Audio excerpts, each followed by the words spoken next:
everyone, I'm Melody. This is Ryan. We're the co-founders of The Whole Card, where you find yourself today. Welcome to the table, and welcome to our Origins recap stream. We're going to be talking about all the cool things that we did at Origins, our experience as first-time con goers to Origins, and the things that we saw and did, and how we survived a curse. We survived a curse. It's true. It was real. It was really, really real. I'm not sure how we brought it upon ourselves, but it was real. And it was just trying to peg us and just pick us off, but we survived. So, Origins Game Fair is a convention that takes place in Columbus, Ohio every year. I think it's going on like 30 years or more. It's been on for a while. But this was our first year going to it. And none of the Uber drivers have ever heard of it. Really? Really? Huh. Like every single one that I true. talked They were just like, yeah, something's happening this weekend. They didn't really know what. They knew was everything happening. ect that was happening in Columbus that weekend except There was one the other Origins. thing happening. No. There was Several. Pride happening. And Mike Pence came. Were people Piss actually everybody off. Were people actually talking about that? Yes, because they were infuriated that he would come to Pride weekend. I think that's very brazen of him. The guy who was in the Dice Tower podcast. Oh! Hey, how are you? Hey! Is that? I can't see the name of it because it's on the other screen. Yami no Senshi. Hello, welcome. There were a few people on the line with me. Is this cool kid? Can I say that I'm here too? Is this, Oh yeah. is Also, this we're not kid- alone. Oh yeah. Also, Yeah. Yuli's here. Yuli is yeah, joining no us one through knows Discord. that I'm here. Through voice of God. Through the voice of God and the eyes of God. Yuli Fox is joining us. She was also here. She was also at Origins with us this past week. She's joining us through Discord. And I survived the curse. And she also survived the curse. Yes. Can I Yeah, get a is that t-shirt? Kids Love Tigers? Is that Kids Love Tigers? Hello, welcome. Tiger. Kids Love Tiger. Tiger. Rawr. This was also Yuli's first Origins, Yes. so that was pretty cool. Hey, Jen, how are you? Oh, hi. So I figured we could sort of break down our review sort of Like day by day. rather than day by day, maybe like by like Grouping. types. Like we Yeah. looked at board games, we looked at RPGs, we looked The guy at whose variety. wife ate the leftover snacks. Oh, hey! Oh. Hey, how are you? Yeah, look, they were basically begging. We'll tell you that part too.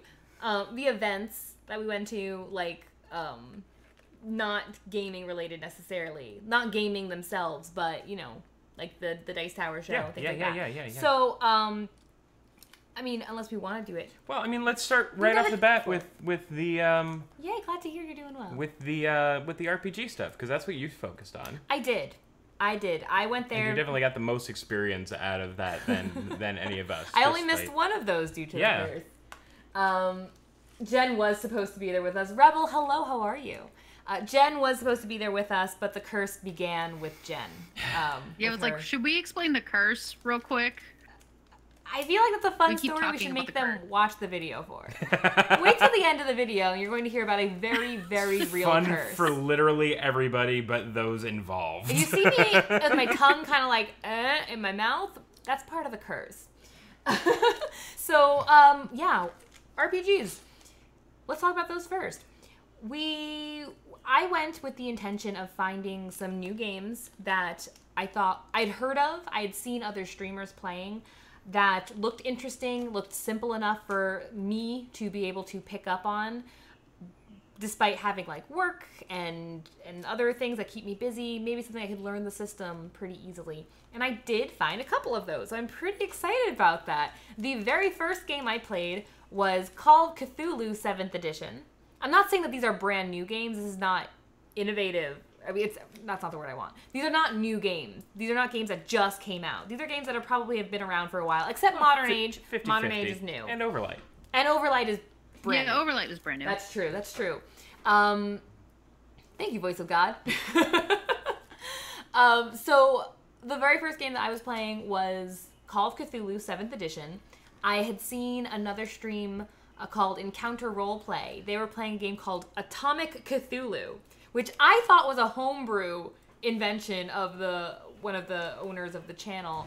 But apparently, that's a real thing. It's Cthulhu set in like the 50s. like 40s, 50s, and it's called Atomic Cthulhu. So, you know, the whole coming of Cthulhu has to do with like nuclear destruction and apocalypse, and I thought that was pretty neat, actually. But that's not the one we played. I played a homebrew game of Little Red Riding Hood in the Call of Cthulhu universe. So essentially, the premise was there's a group of of couples, a man and a woman. All the women have similar features in that they all share red hair, and they were all kind of drawn together by a red cloak. But there is time travel involved. We were all very abruptly transported to a certain point in time where one of the other girls lived, and we had to find our way home. But in order to do so, we had to stop a creature known as the wolf. So it was... All I'm picturing is the words "Big Bad Wolf" on the side of Bad Wolf? of a Yeah, blue box. it's like Doctor Who. Yeah. But instead, it was on a red cloak. I know, but you mentioned time travel. Yeah. Yeah. No, I thought it was really clever, though. I thought it was really... I thought it was a neat concept. Also, the movie The Village, which apparently is a really bad movie. So bad. Don't watch that. It's so bad it's fun, though. No. It's one of those. I've not actually seen it because it was spoiled I for me. actually have a fun story about that. We'll save it. Oh, yeah, if it's spoiled for you, then... The spoiler was not... Wow. But anyway, so Call of Cthulhu. So what I noticed about the system immediately was that it didn't feel like incredibly innovative. You're essentially rolling percentile dice the entire time, and what your goal is, it is to roll beneath the percentage of one of your features, one of your traits. So if you have, say, what was it called? A spot hidden is one of theirs. Essentially, that's like, can you notice things? It's sort of like their perception. Trying to find something in a room, or right? Something like that. You do a spot hidden check, and there's a percentage next to your spot hidden, and you're trying to roll below that. Hello, Heroic Logic. Logic. How are you? So you're trying to roll below that percentage, and my dice have never rolled so well before, as in they've never rolled so high before. Holy cow! So I wasn't rolling very well, but essentially the entire time we were just rolling percentile dice, which was fine. I didn't really mind so much because I'm used to game systems where all you're rolling are 3d6. But I feel like there's some other nuances to Fantasy Age, which I normally run on Tuesdays, than there were for this. Maybe it was just the GMs, maybe it was just the story was a con adventure, and so it's really like straight to the point. Yes. I feel like that's more the case than anything. We did have a ton of fun in Origins Heroic. It was a lot of fun. So yeah, we rolled a percentile dice for 4 hours, and we figured out the story, and it was fun. The sheet, I think this is the original Call of Cthulhu sheet, but this is not the one that we were using for Little Red Riding Hood. This one we were using for a different game called Lightless Beacon, which I think was much more traditional Cthulhu. But I think this might be the original character sheet, which looks a little overwhelming at first. It's just a lot of numbers and a lot of stuff going on in here. But once it's explained to you what it is... I had no idea. I had no idea what was going on with Lightless Beacon. Yeah, I felt a little overwhelmed. I think it helped that I'd already played Call of Cthulhu. I think that helped a significant degree. So I knew that, for example, and I'll go over this really quickly and then we'll move on. For example... Well, we could talk more about Call of Cthulhu because all three of us wanted to play. That's true. That's true. So, for example, your sanity essentially is your health to begin with, sort of. You have hit points. You do, but there was something about it that it wasn't fully explained, despite that it was supposed to be for new players. It wasn't totally explained for us. That was one thing I was kind of like, none of them really like sat and said, all right, here's how the rules Right, well, when you're work. given a limited time, you want to get like right into the game and get into the basic mechanics of how it works. Not so much the minutia of rules lawyering an entire session, because that would take 4 hours plus. Yes. However, I think if you're going to say that this is a, yes, we roleplayed at Origins. If you're going to say that this is a place where you can come in and if you don't know the rules, it's good for beginners, you're going to learn the rules, then I think I'd like to take some time to learn the rules. But maybe that's also because this is very rules light. It's just you've got your percentile dice and you roll below the percentage. Yes. That's a basic premise. And most RPGs are kind of that way. Yeah. If you're not the DM and you don't need to be like so super familiar with the rules and how things work in the universe, but you do need to know how characters work, how they're rolled out, and how to adjust for roles. And as a player, you just need to know like what your character sheet is, what things are, and how that works. There are basics. Everything else is the narrative. Yeah, so essentially, something really terrible happens if you lose your sanity. Obviously, you die if you lose your hit points. And I think hit points are affected by your luck as well, though, because you can spend luck in order to hit a roll, right? You can spend your luck, and if you're like 3% too high for your roll, spend 3 luck points, and then you can succeed in a roll. Which is great for mitigation. Yeah, that is. And that's something that's been very important to us, is being able to mitigate the dice rolls, which will come up to one of the games that you really couldn't do that so much with. But yeah, overall, I think it was good for a very rules-light system. We're fans of Cthulhu. If you haven't seen the many games that are Cthulhu mythos-based that we own already, we have a good handful of them. Yeah. So we're fans of the Cthulhu mythos, and I think that I think Call of Cthulhu, the system itself, inherently allows you to... It makes you feel very human. Whereas in most RPGs, it's fantasy elements, and so you've got like your strength and your perception, your very typical, your constitution. This, you are human, and so it has very human traits, and your type of character can do some things better than other things based on percentage. And I liked that mechanic of it. I like how they incorporate luck and sanity. And I like that you don't have a lot of hit points. You are only human. So it should be dangerous if you're coming up against someone who is holding a gun to your head. So I like that aspect of it. I liked the system overall. And lucky for us, after I played Little Red Riding Hood, I was voted as having done the best job role-playing. It was literally unanimous, which kind of shocked me. And she's like, the DM said, because she specifically told me, yeah, I knew that because yours was the only one that you didn't vote for yourself. And I was like, cool. So I was able to pick something from the table, and I picked Call of Cthulhu Investigator's Handbook. So we're halfway there to playing our own game of Call of Cthulhu. So we know how to make characters. How to run a game is completely different. But honestly, I think that... I think they figured it out. I think you can figure it out.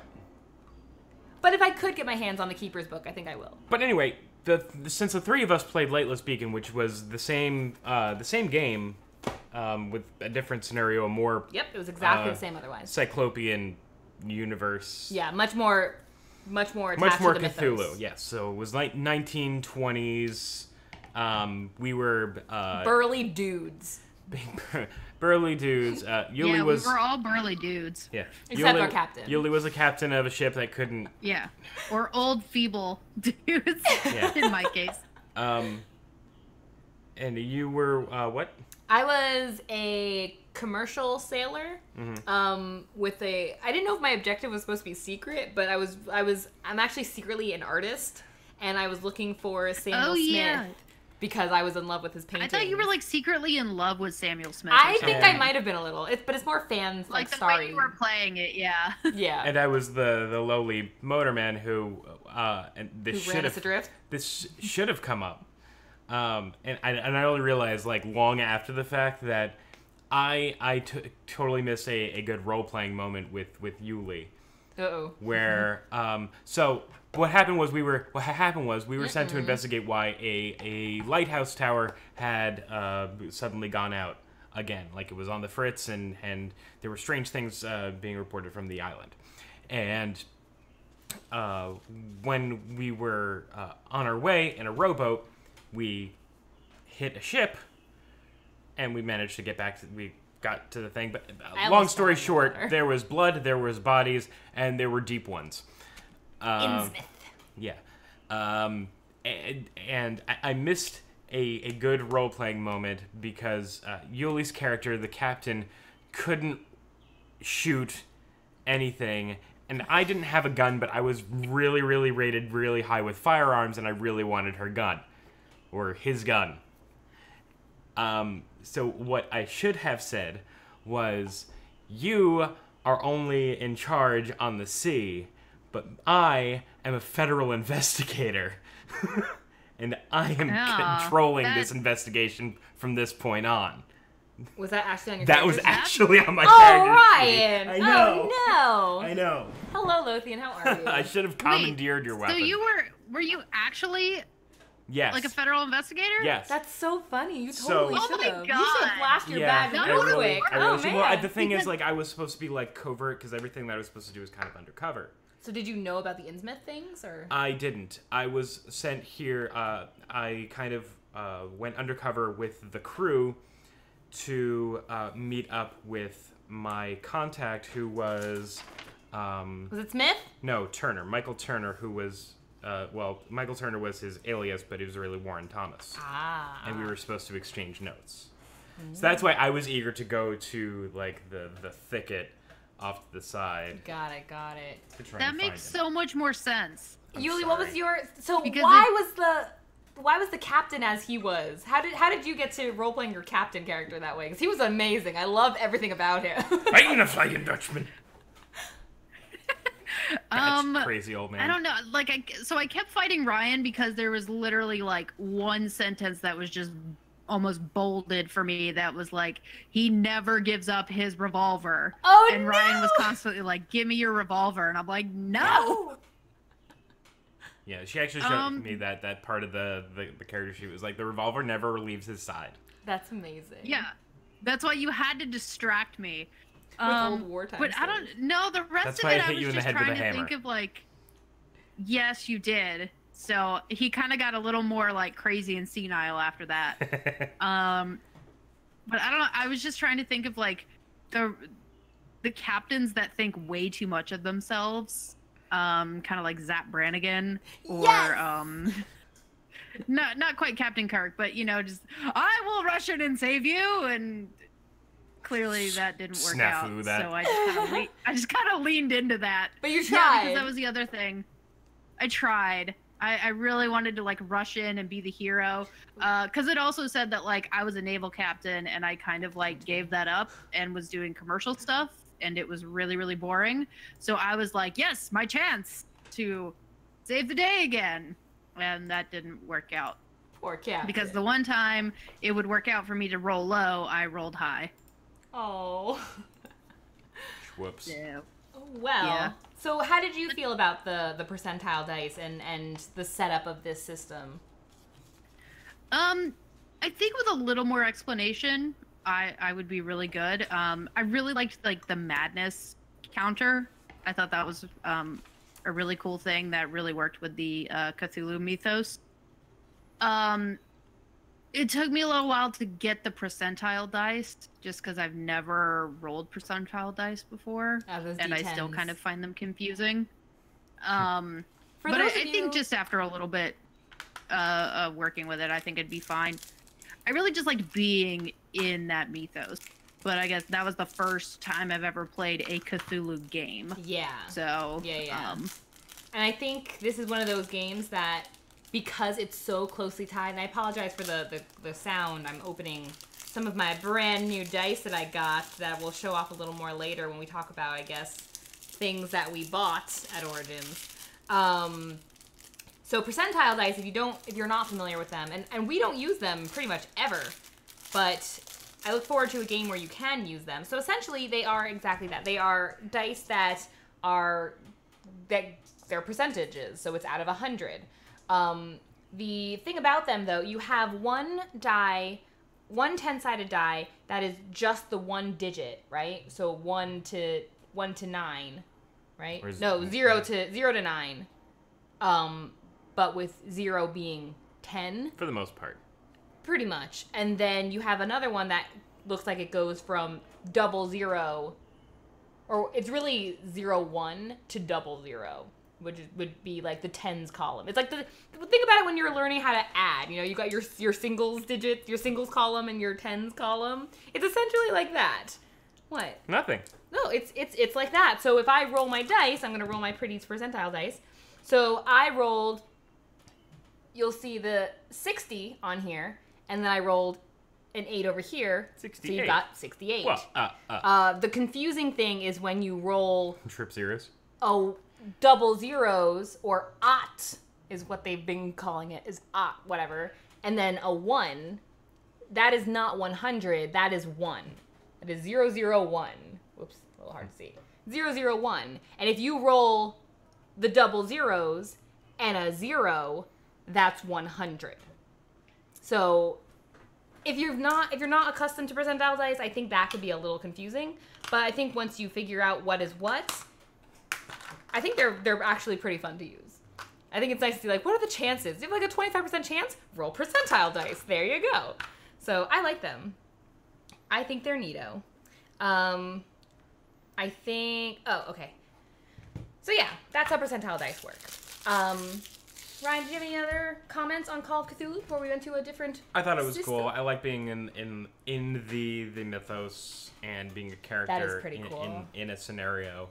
What would you say to, like, running one of the scenarios in, like, Eldritch Horror, but using the Call of Cthulhu RPG I'd system? totally be down for that. I feel like we could do something like that. That would be an interesting campaign. You can be the character that you're so used to talking about Right. and using their powers, and you could probably work up a character sheet that emulates those powers, Right. and that would be pretty neat. I'm kind of down for that. Yeah. I think that needs to happen now. Hey, well, you guys voted in that poll I had up a couple weeks ago, maybe like a month ago, a couple weeks ago, and maybe that's going to be one of our monthly campaigns. We'll see what happens. So, yes, that's Call of Cthulhu. Call of Cthulhu 7th edition. Rhino says yes. Right. Rhino says yes, you should give it a try.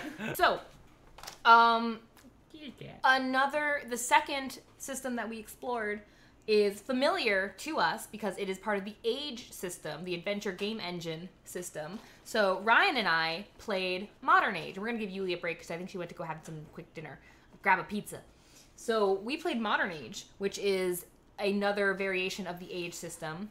We currently use Fantasy Age on our Tuesday games, and it's a very simple, relatively rules light, but it's Mommy so doesn't you're- want you. Oof, it's your typical stats of, strength and dexterity and perception, constitution, but it just requires 3d6. So we didn't take our Modern Age character sheet, did we? Or we did, and I just I couldn't find it Probably before the can't stream find it. started. Not a problem. Ah, that's all right. So It wasn't that much to begin with. Right, which was good. So we explored Modern Age, which is a classless system. So you get an opportunity to advance your character how you see fit, which I think is really fun. I don't necessarily like being locked in, although if I am locked in, I'll go with it. I'll work with it. I think it's nice that you do have the opportunity to kind of take your character where you want. Mm-hmm. It has some fun changes that I think my mind is still changes. but I think my mind is still kind of grasping as to how exactly it's different from the Age system. Maybe I can help. Please do. What do you? Well, I'm trying to go over the game again in my head and what we were doing. So the way it works is the same. You have a character, but it's set in modern times. So what you may have been in a fantasy setting, you were like an actual like car mechanic or a spy or bodyguard, something like that. Oh, Avery. Yeah. That guy's my buddy. In the real world, or in Modern Age. And you have the same stats. It goes by the same 9 stats that the Age system goes by. You have the same focuses, or different focuses, or similar focuses, and the dice themselves work the same. However, there are 3 different settings that that you can play on, meaning there is gritty, pulp, and cinematic. And I don't remember if gritty was... you did it from most advanced or most gruesome to less gruesome. Good. That's what I wanted to do. Mm-hmm. So with that basically goes towards your health and how you can take damage, and also certain stunts that you can use. That's right. So the stunt charts. There's stunts for basically everything now. anything that you can do, you can basically like take to the next level, because stunts is really what makes the age system fun. It is. I think stunts is such a fun mechanic, because otherwise, like at one point when we were talking about Call of Cthulhu, we were like, well, we're just rolling the d10s, you know, the percentile dice. And there are moments sometimes when we're playing the age system and we're just rolling the 3d6.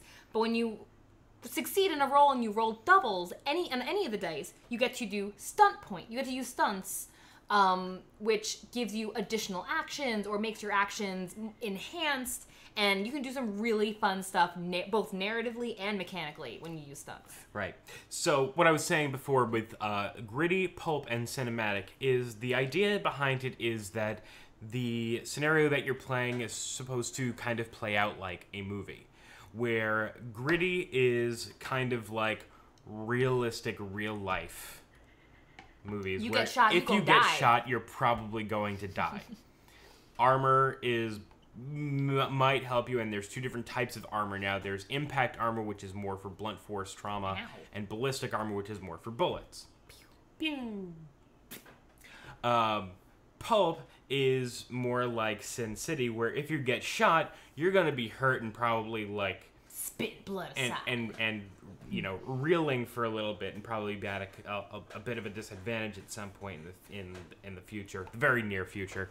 Whereas cinematic is like you are the hero of this, and you are kind of you're going to come out on top. You might get a little close, but you're not in nearly as much danger if you get shot than if you were. If this was a pulp or gritty scenario. So I think he described it as think real life, think Sin City, and then think Die Hard. Die Hard. That's the only one I remember of his examples. That was the only one I remembered was Die Hard. Yeah. I didn't see any of the movies. I don't think Sin City was an example. No, he definitely said Sin City. He did? He definitely Okay. said Sin City. Because I haven't seen Die Hard. I think he honestly said 3 Bruce Willis films. I wonder if he did that on purpose. So what sets those apart is like, you know, is the different stunts that you can do and the different armor and whatever. So was that something that you like couldn't get a grip on, or It's not a matter of that I couldn't get a grip on it. I think honestly, like I'll be very honest. I think I'm so nostalgically attached to Fantasy Age that when people are like, "Well, we made things better," I'm like, because I'm like attached. Like those people complaining about The Last Jedi being a bad movie because A it's little not bit. Star Wars. a little bit. Except in their defense, it is a really bad movie and it's not Star Wars. It's a bad movie, but it's. I think there are definitely faults in Fantasy Age, and I think Modern Age does a good job of correcting those.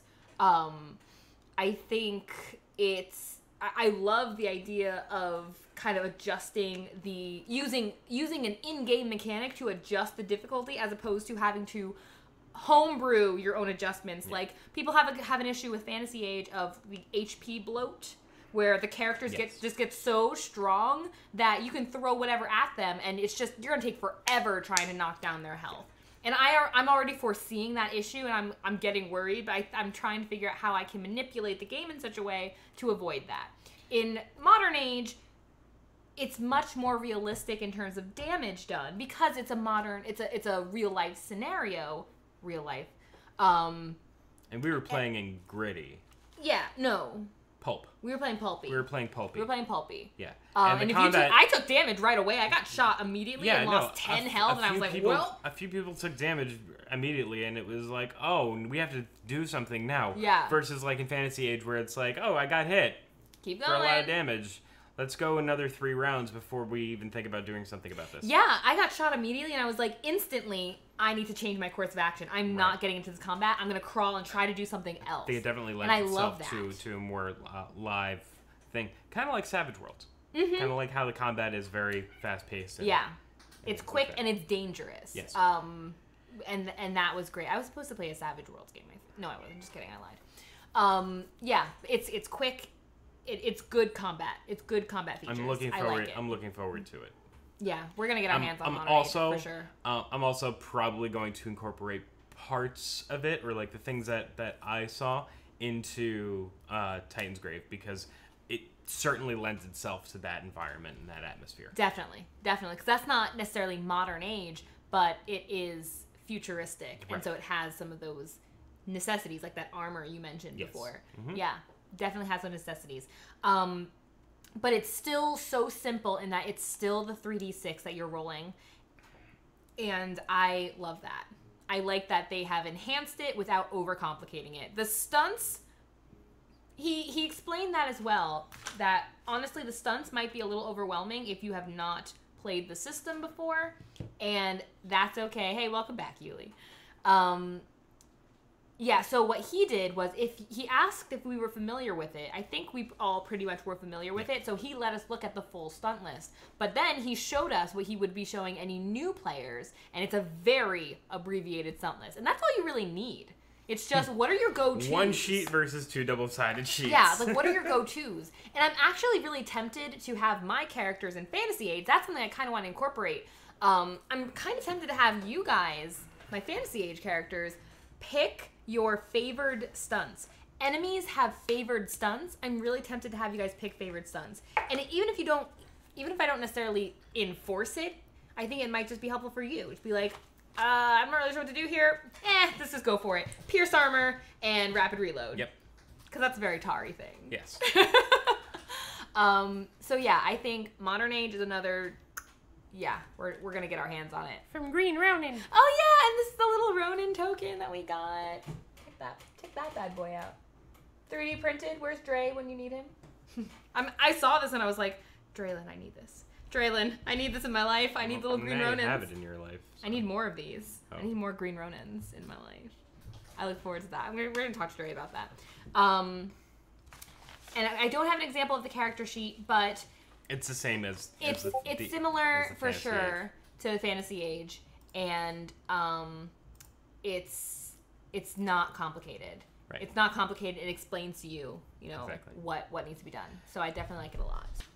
The next game that we played, you and I together. No, all three of us. All We had three our of own us played, table. yeah. We had our own table. All three of us together. Yuli, you back? Yes, I'm here.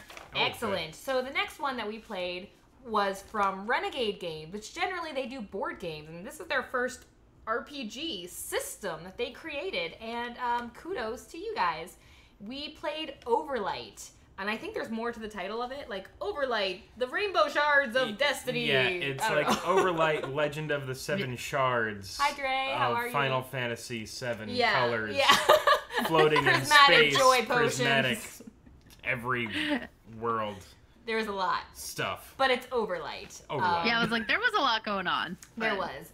But, so Overlight has its own, I'll go over that briefly, because I liked Yeah, it. go ahead. So Overlight has its own built-in lore. It's its own setting. It's a brand new system with its own background.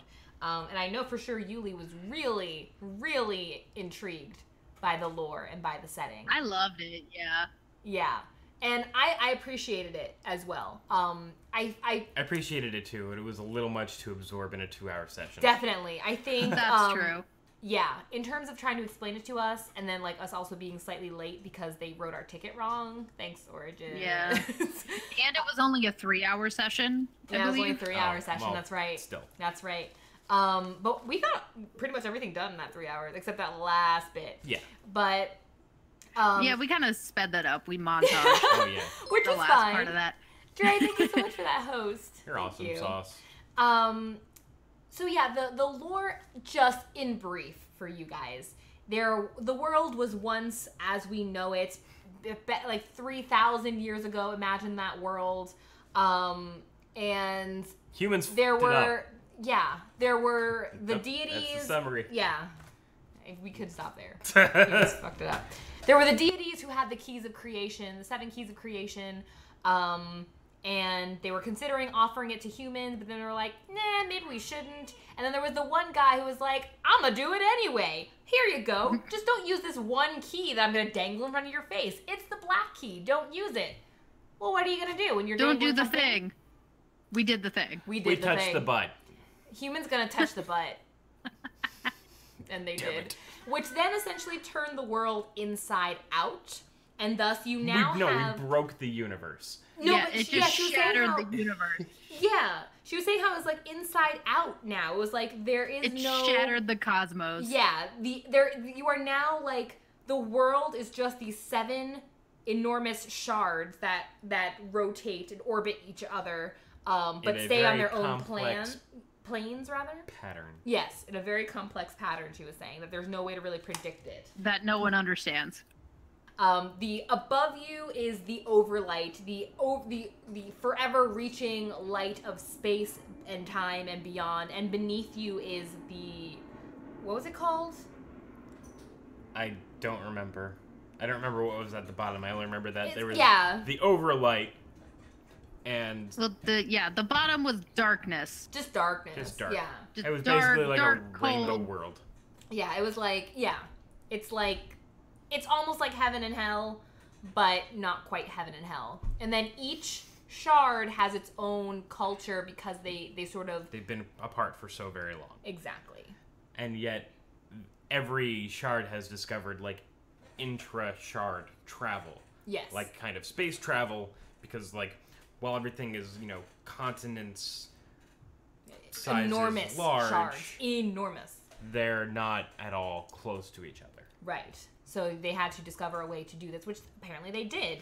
And it seems like where we are in history of this world, it's relatively common to be able to go shard hopping. Yes. But in the time before they could do that, these worlds sort of grew on their own. The bottom was the independently. butt. Yes. The bottom is the butt, yes. Yes. So in our game, the premise of our game is each shard has its like main race of beings on it that are kind of focused in their own virtue. Yes. And that's the key to it. That is the key to the thing. There are 7 virtues for 7 shards For 7 associated for 7 colors, associated for 7 brides for 7 brothers. So that's how you kind of get your stats. And what makes your player characters particularly special is that they are known as Skyborn. They are very particular types of people born in the Overlight, or in this universe, where they have their virtue from their world, from their shard, but they also have a core virtue, which tends to be Different. a direct opposite. Not necessarily a direct opposite, but it definitely is clashes. different. It clashes with the original virtue. So, for example, we're looking at Alger, who was a Banyari. That was me. Yes. So you're, as a Banyari... I was a tree. I was Groot. I am Groot. You were Groot. So as a Banyari, though, your virtue from Benyan, or whatever it was called, I didn't write it all down. I should have. Yeah. I'm sorry. Your core, your virtue on that shard was which one? I think compassion. Compassion. Yes. But you, in particular, Alger, your core virtue, however, was might. So you can see where compassion, being very soft-hearted and kind, really paying attention to how others are, could clash with a might core virtue of strength of character, strength of body even, strength of will, although will is a different virtue. But you can see where those two could clash. Might was very in there. much like strength and beating up on things. But I think it also had a lot to do with strength of character. Just you were very, like, being proud, being strong. I think she was trying to explain that it's both sides of those, both I guess, personality and physically. So I like that idea. And this is the sheet, the character sheet for Overlight. Very simple, very, very spacious. It's not at all overwhelming. This is something I think you'd find pretty typical of a character sheet. And I like that. It also has certain features like gifts, belongings, your equipment, things you carry with you. But it also has your valuables. And your valuables are not just things that you hold near and dear, but things that you will not give up unless you absolutely must. Kind of akin to Yuli's character in Lightless Beacon, who would not give up his revolver. Yeah. I liked the system. Yeah, I mean, I liked the system, but it did take getting used to. Because when we sat down, the DM was like, "Okay, you're gonna need 6 of every single dice." Pretty much. Yeah, that was And overwhelming for a minute. We were kind of like, "What?" So, Yeah. Yeah, this was the system that we also said. But I mean, I caught on. I caught on pretty quickly. Yeah. So. Yeah. Yeah, when you're told to make a a roll, you look at the skills involved. For example, on my character sheet that I have here, if I was to make a Beastways check, I have a D6 in Beastways, so I take 3 D6, and that's in line with Compassion, which is for my character a D10. So I would take 3 D10s, and I would also take my Spirit die, which is always a Dear D4. Liza. So basically, every time you roll, as long as you have a die assigned to a particular skill, you're rolling 7 dice. And in order to succeed in a roll, you have to roll a 6 or better. 6. 6 or or better. So if you're rolling a d6, you have to roll that 6. But if you have a higher than a d6 die, you have more opportunities to succeed. And if you roll below a 6, it is a failure. But in order to succeed in an actual roll, you need to roll at least 2 successes. But the way that you can sort of help that along is if you roll 1 success and your spirit die lands on a 4, you can take the spirit die and you can use the spirit die as a way to add a success. Yes. And then you have 2, which is a luminous success, the lowest level, but you've succeeded. If you already got 2 successes and you have a 4 on your spirit die, then you get a spirit point, I guess it's called? Yeah. A spirit point that gets added to your spirit pool, and you can use those to pay for using your special feature called your chroma. Yes. So chroma is like a special ability that your Skyborn gets to do, and if you succeed, it does is the great Hami things. Hami Ha. But if you fail Yeah. it, then you can You shatter. get a permanent, negative. And that's pretty neat. Yeah, I you won't can lie. like shatter your mind. Yeah. It was That was pretty cool. But the other cool thing I like about the system is, as Ryan was saying, that he was talking about a Beastways roll, and he would get to roll the 3d6, because that's what it says on his sheet. And it's aligned with Compassion, so he'd get 3d10 as well. Now, you can mix it up, though. Because, for example, if I was trying to persuade someone, right, to do something that I want them to do, and I was trying to lean on Compassion for them to do it, and I'm saying, it really would be best if you would come with us, because staying here would be dangerous for your well-being, and I know that you're afraid of being alone, and I want to make sure you're going to be okay. Thanks, government. So, so in that instance, rather than rolling, Will. it's will. Yeah, Well, persuasion will, is will, and persuasion, which is normally aligned with. I might be able to convince the DM to let me roll Compassion and Persuasion, which are not immediately aligned. So it lets you, it allows you, or sort of encourages you to actually role play. What are you actually saying to these people to get what you want? And that can affect which trait you use, which of the 7 traits. That I like. I like anything that encourages role play. I really liked that too. I feel like it gave the system a lot of versatility and kind of let me play to my strengths. Because I may Or try not be a something very persuasive character, but I was a very logical character. Mm-hmm. I had a lot of logic. So if I, had a really good argument as to why we should do this, I can try and bump my roll stats that way. Yeah. So I really liked that. Yeah. It definitely lets you play up to either your own personal strengths or your character's personal strengths, and kind of maybe push yourself a little bit to try something new. And Dre, I agree that the shatter thing is super cool. And as an example of the chroma, I'm going to go over to my character. Well, I have one right here. I have Root, which uses Compassion and Vigor. So you just use the based, what were they called? Virtues in your thing. And Like the spirit points? no, not the spirit No, points. like the actual your virtues So that you roll for. So Root Oh. uses Compassion and Vigor. So, which for my character would have been D6 and a D10. And D6, yeah.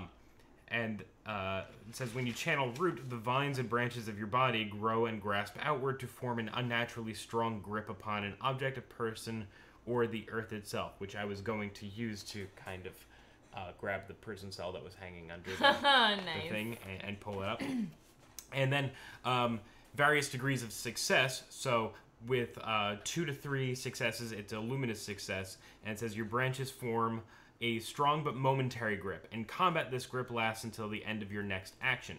A radiant success, which is 4 to 5 successes, your grip is very strong and load-bearing. The grip lasts until the end of the combat or scene.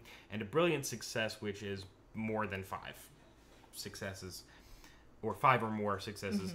No, 6 or more successes. Your grip is unbreakable by almost any means and lasts until the end of the combat or scene if you so choose. Right. That said, I can also shatter, which... you need to go through all of them. I know, which can result ultimately in burnout. Your body withers, flowers, and dies. Oh no, it would kill you! But I mean, I think it's also interesting to note that at the beginning of the next story, you may return to the game good as new. But we encourage you to describe the radical differences to your form and maybe even your personality. Oh my god. Basically roll out a new character of the same species. What were you saying, Yuli? I was trying to point out that like shattering isn't really all bad. You can use it to your advantage. Because I know Melody, your character was like a sneaky rogue.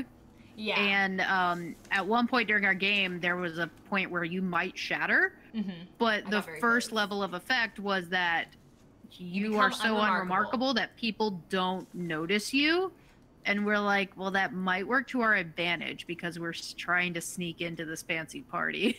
But the interesting about that was based on the character herself, in that she was trying to be different than she grew up, which was this grifter. So she's trying not to be the seedy underbelly of the city or the shard kind of girl. So that would be, as a personality, that would be a little detrimental to her, which I thought was interesting. But yeah, no, you're right, because when I looked at it first, I was also like, that's not so bad. I wouldn't mind shattering, actually, necessarily. Yeah, but then the thing is, like, you're shattered that way for like the rest of the campaign. Yeah. There is no like, okay, we took a long rest, all of our side effects are gone. Yeah. Like if we were playing it very differently because it was a one shot. Right. And that's kind of how, like, where my kind of negatives for the game come into play, where yes, you're rolling a handful of dice each time, but you need multiple 6s, and the base thing is a 6. Like, on my character sheet, most of the traits and skills use a D6, and second to that is a D8. So D6 is pretty much your average. Yeah, there really isn't that much way to go except rolling basically crits on dice. Yeah. The highest value on dice. And that would be fine if it didn't feel like I was playing Arkham Horror and I was cursed. Which, if you don't know what that means, you have to roll 6s to succeed. And only 6s will get you through. It sucks. And it sucks, and there's no way to mitigate it. There's nothing to add to it. Occasionally you can use your spirit to do that, but that's really only when you're using chroma.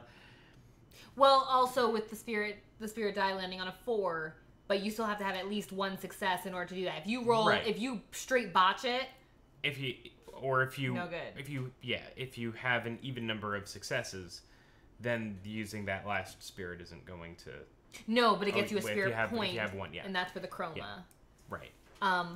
But that being said, though, and even the DM mentioned this, that you could, if you were familiarized with the rules well enough, you could say, add a homebrew rule that could maybe use the spirit points that you gather, which were these cute little marbles that she had, these little blue marbles. They were very nice.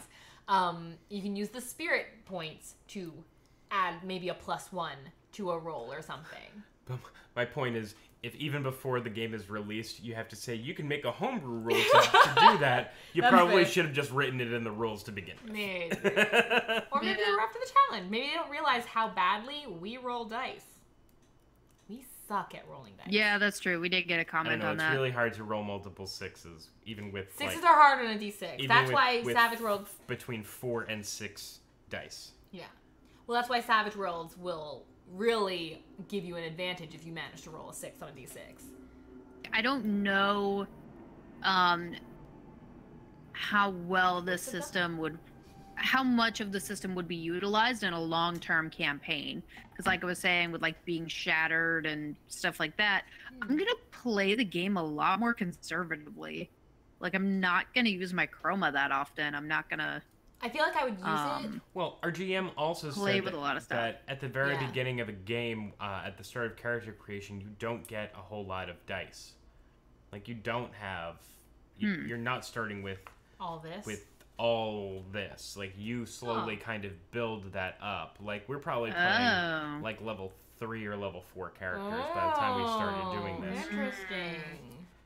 Okay. Okay. Yeah, no, but you're probably right though that you would play more conservatively as beginners. Absolutely.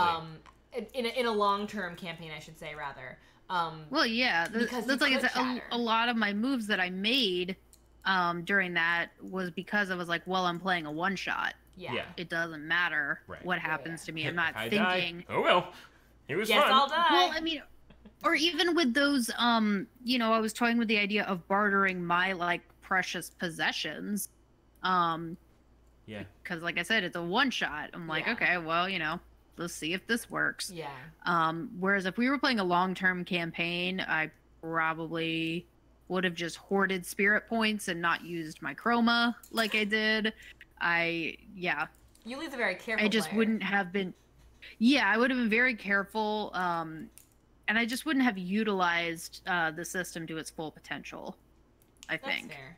just because the negative effects are kind of so damning But to you you. could. I feel like there's got to be some way to like not necessarily fix your shatter, but to compensate for it. Maybe I don't know. That's something we'd have to discover by getting the rule book and seeing what it says about long-term campaigns.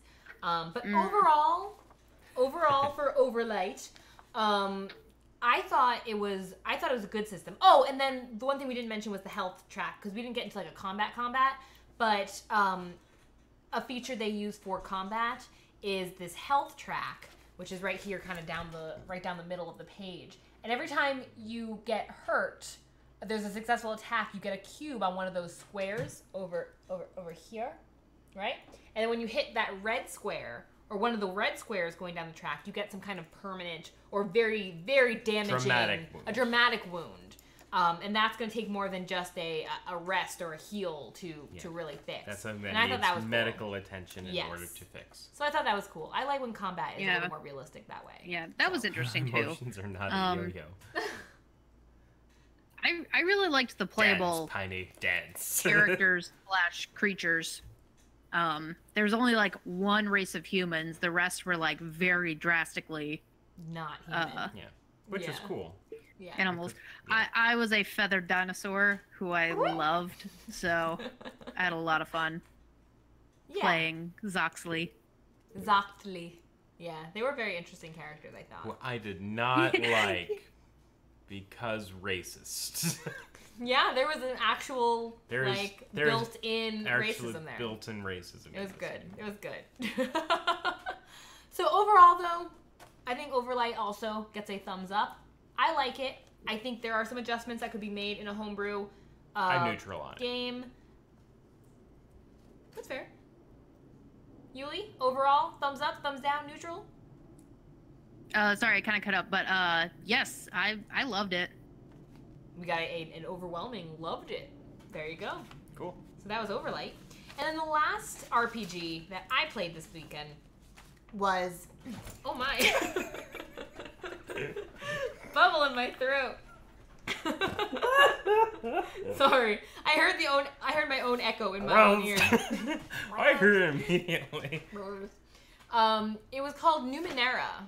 And Oh, this yeah. is another one that I think is familiar to a lot of people. I was dying when you played this. Yes, you were in the middle of dying, and I was very concerned with you, and I kept having to step away from the table to check my phone that was charging along the wall. So Numenera is another. It's another system. That's a cool looking character sheet. Yeah, so this is the character sheet for it.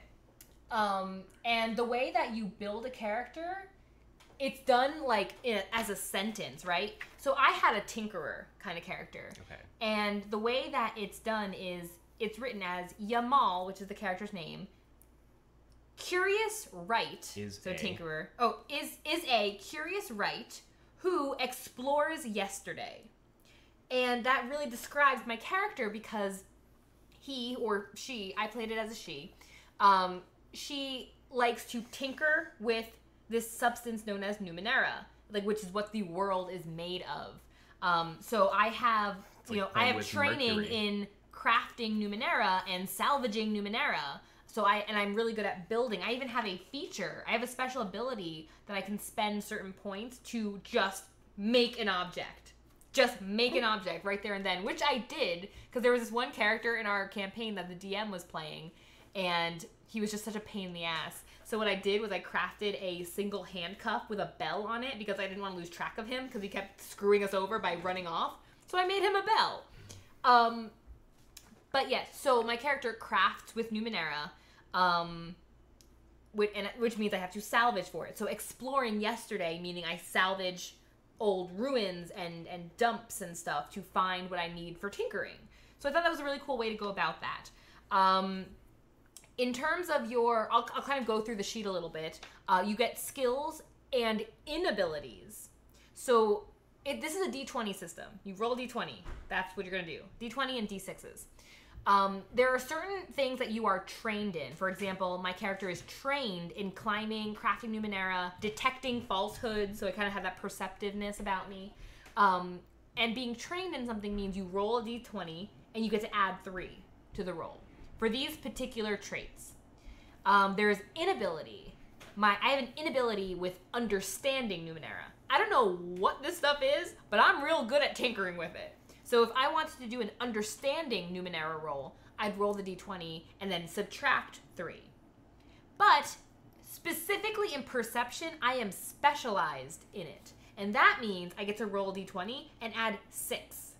Damn. So that was very helpful because there were quite a few. If you've ever played role-playing games, perception tends to be one of those things that is very common. So I was real good at perceiving things. I'm pretty sure I rolled a natural 20 for one of those things. So you get skills and inabilities, and that's where the dice roll get a little bit mitigated there, because there are certain things that you are trained in doing. Sure. There are certain things you're really bad at. Equipment, that's pretty typical. You get your equipment. There are some things that you could be particularly trained in. Like I had a dart thrower and 12 darts, and it was a light-ranged weapon. I had some light armor, gave me +1 to my armor rating. There are attacks that you can do. Hi, Crit Camp. Hey, Crit Camp, what's up? Wait, IRL, what? We're doing a review of Origins, so you can see the adventure we were on. Wow. My dart thrower was part of my attacks, and it says attack is eased. Wow. Thank you for Goal. that bit. Thank you. Appreciate it. Goal! Hope everybody's enjoying soccer. We don't watch soccer. It's pronounced football. Football, Or in Russia. ball play you. Mother Russia, football plays you. So there's one We thing of call note. hockey. So there's one thing of note on my dart thrower. It says it's a light weapon, which means I can use it. Football, you. But it also says attack is eased, and that means if I'm using this dart thrower, I can roll the d20, and again I get the +3 because it's an eased attack. You get special abilities. Wait, isn't the World Cup in Russia? Is it? I don't know. You get special abilities. For example, I had right tool for the job, so I could spend an intellect point and then an intellect point and an iotum, which is something I can salvage, and I would get to create an object out of nowhere. So you've got your special abilities, and then you also have ciphers. Ciphers are specialty items that you get to use. They're kind of one-shot items, and that's pretty cool too. So, And then the back is just your background, some more information about your character. So this was my character, Yamal, for Numenera.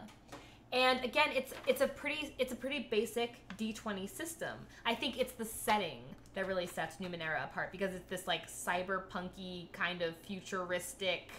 You're in the 9th world, right? So there have been it's almost as if there have been 8 apocalypses and the world has been reborn from them. So that was pretty cool. So I'll quickly talk about a couple things I really, really liked about the system. So the skills and abilities I really liked, which is this part up here with the trained, untrained, or specialized. I liked that that's how they use the feature, like your, kind of like your focuses. That's how I imagine it. And you are trained in them, so you get bonuses for using those. So yeah, that's gonna allow your character to shine in certain areas and kind of let you lean your role playing in a certain area, what choices you're gonna make. What I really, really liked, and even though I feel like it would be to my detriment, was recovery or healing. So when you're recovering, you get a certain amount that you are able to recover. That's just your baseline. And I guess as you advance as a character, maybe you get more. So down here it says recovery. See that? Yeah. So my baseline, it's a little too bright. But it says my recovery is 1d6 plus the black number in the circle, which is 1. So 1d6 plus 1 I can recover. But in order to recover, there are 4 times, like how long it takes to recover, and you have to go through them left to right. So it starts off with it takes an action to recover. The next time you have to heal, it takes 10 minutes to heal. The next time it takes an hour, and the last one is 10 hours to heal. Oof. So as you're going through it, I don't know if that's if you don't heal between those, or I'm not sure exactly because we didn't need that much time. But you go through a path of healing before you just need to stop and rest for the night. And that was pretty cool. I think there are a lot of really interesting mechanics that make Numenera unique. And I kind of look forward to exploring it more. I don't know if I'm prepared to jump and buy it. I think I'd want to have another go at playing it because I'm very unfamiliar with it. That was another 4-hour session that I did start to feel very familiar with it. I was a little panicky throughout though because I was very worried about Ryan, which we're going to talk about the curse a little bit later. But overall, yeah, I thought it was a really fun system. I think the character sheet, if this is the character sheet that comes with it, I think this just looks really fun. It's just super fun. And I got to use another D20 system, which I've been meaning to Like straight get D20 back. system. Yeah, it is a D20 system. Yeah. It is a D20 system. So that's Numenera. Cool. And I like it. I like the setting. And overall, I like how it runs. I think it's not overly Oh, sorry. One last thing I almost forgot to mention. There is GM interference in Numenera. So he has little tokens. GMs. He has little tokens kind of like Benny's. And as you're playing, he can choose to interfere just narratively. Or if maybe you fail a roll. Like I failed a particular kind of perception test. And so he picked up 2 of these tokens and starts sliding them towards me. And I'm like, oh no, something bad's about to happen. So it's like not only did I fail, but like I fell flat on my face. Or actually, no, in that instance, I got slammed in the side by this snow creature. And so I got hurt, and we ended up in combat. So you get a token, and the token allows you to reroll. Uh-huh. It's a reroll token. But you get 2, and you have to give 1 to another player. Ooh. And I thought that was cool. So you get 1, and another player gets 1 of your choice. I thought that was pretty cool. So that's Numenera in a nutshell. Those were the RPGs that we looked at Origins Game Fair 2018, and I think some of those are going to find their way to our table. Yeah. Yeah. So. Yeah. Woo. Woo! Oh, right. Yuli's here. Woo! So, what's next on the docket? Do we just talk about the curse? Because I feel guess like that leads into, like, mostly everything else. I mean, it was a thing that was pretty important. I feel like it I wanted to ties make them everything wait to together. the end of the video, make them stay. I think they waited long enough. Woo. So it all started on Monday night. So we had a whole plan set out. All 4 of us, me, Ryan, Yuli, and Empress Jen. Empress Jen and the 2 of us were gonna road trip to Ohio, and Yuli was gonna meet us. It was gonna be great. And then we got a text from Jen saying, guys, I don't think I'm gonna make it to Origins because her cat got really sick. Like, very suddenly, she got really sick. So, of course, like, we're concerned, we're worried. Like, of course, take care of yourself, take care of her. She had to rush her to the vet. We thought maybe she would try and join us, depending. She was looking at flights to try and join us on Wednesday. Long story short, she didn't make it. But she didn't. She didn't get there because her cat was ill. So that left just the three of us. So we had a road trip, went to Origins, was having a great time. Tuesday was great. Wednesday was great until Wednesday evening. Wednesday evening, I started getting this throbbing pain in my jaw. And it was like, no, I can bear it. I can bear it. I'm fine. I'm fine. And for those of you who don't know, I've had a cracked tooth. Not a cracked tooth. I've had a shattered tooth for about 3 years now. I had a shattered tooth in my mouth. Literally just it's been one wild. side or the other was in my mouth. And then Thursday morning, it just became unbearable. I could not even stand it. I finally took some aspirin. It was like, oh, yay, the answer to our prayers. But then my stomach started to hurt from taking all that aspirin. Hey, I made an emergency trip to the dentist on Thursday where my tooth was pulled. So I am now missing a tooth. I'm your Huckleberry. We're ready for Georgia, man. Oh, yeah. Georgia mountains. Hey Here we now, go. I resent that. You don't live in the Georgia mountains. We're clearly talking about the Georgia mountains. Holy tooth. Yep. It was bad. So I had my tooth pulled. I would like to say I have all my teeth. You're an Atlanta girl. It doesn't count. Anyway. I was in excruciating pain for like a solid hour after I had my tooth pulled. Like, Ryan knows, I was crying. And I don't cry. I was crying in the car. It was so bad. Popping Motrin like it was candy. It was bad. It was kind of funny, but, like, it wasn't. It was not fun. Like, I was actually concerned, and then she was like, I'm starting to feel better. I'm like, good. Take a fucking nap. Yeah, it was bad. But I got over it. And then Friday, Ryan got the 7-hour plague. I had food poisoning. Let's call it what it is. It was food poisoning.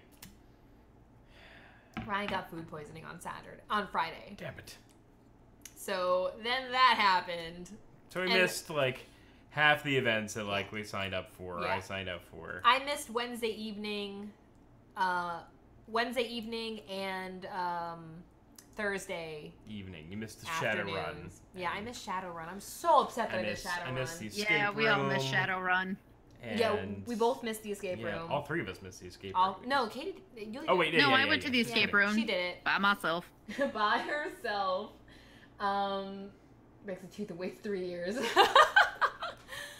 So, yeah, Ryan missed Friday's events.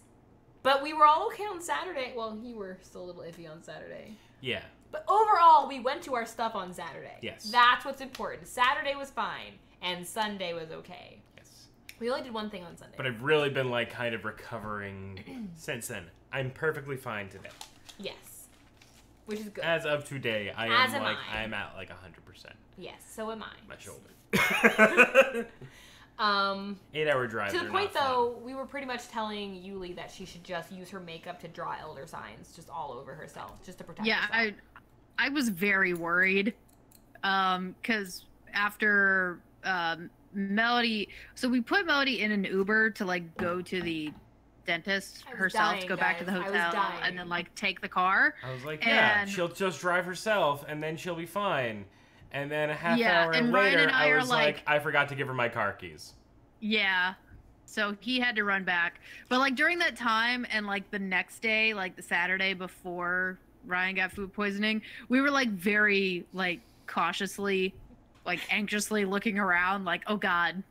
I expected a piano to like come out of the sky and we were very something nervous. bad to happen. We were very hyper aware of everything. Just everything. I was very cautious on my drive home.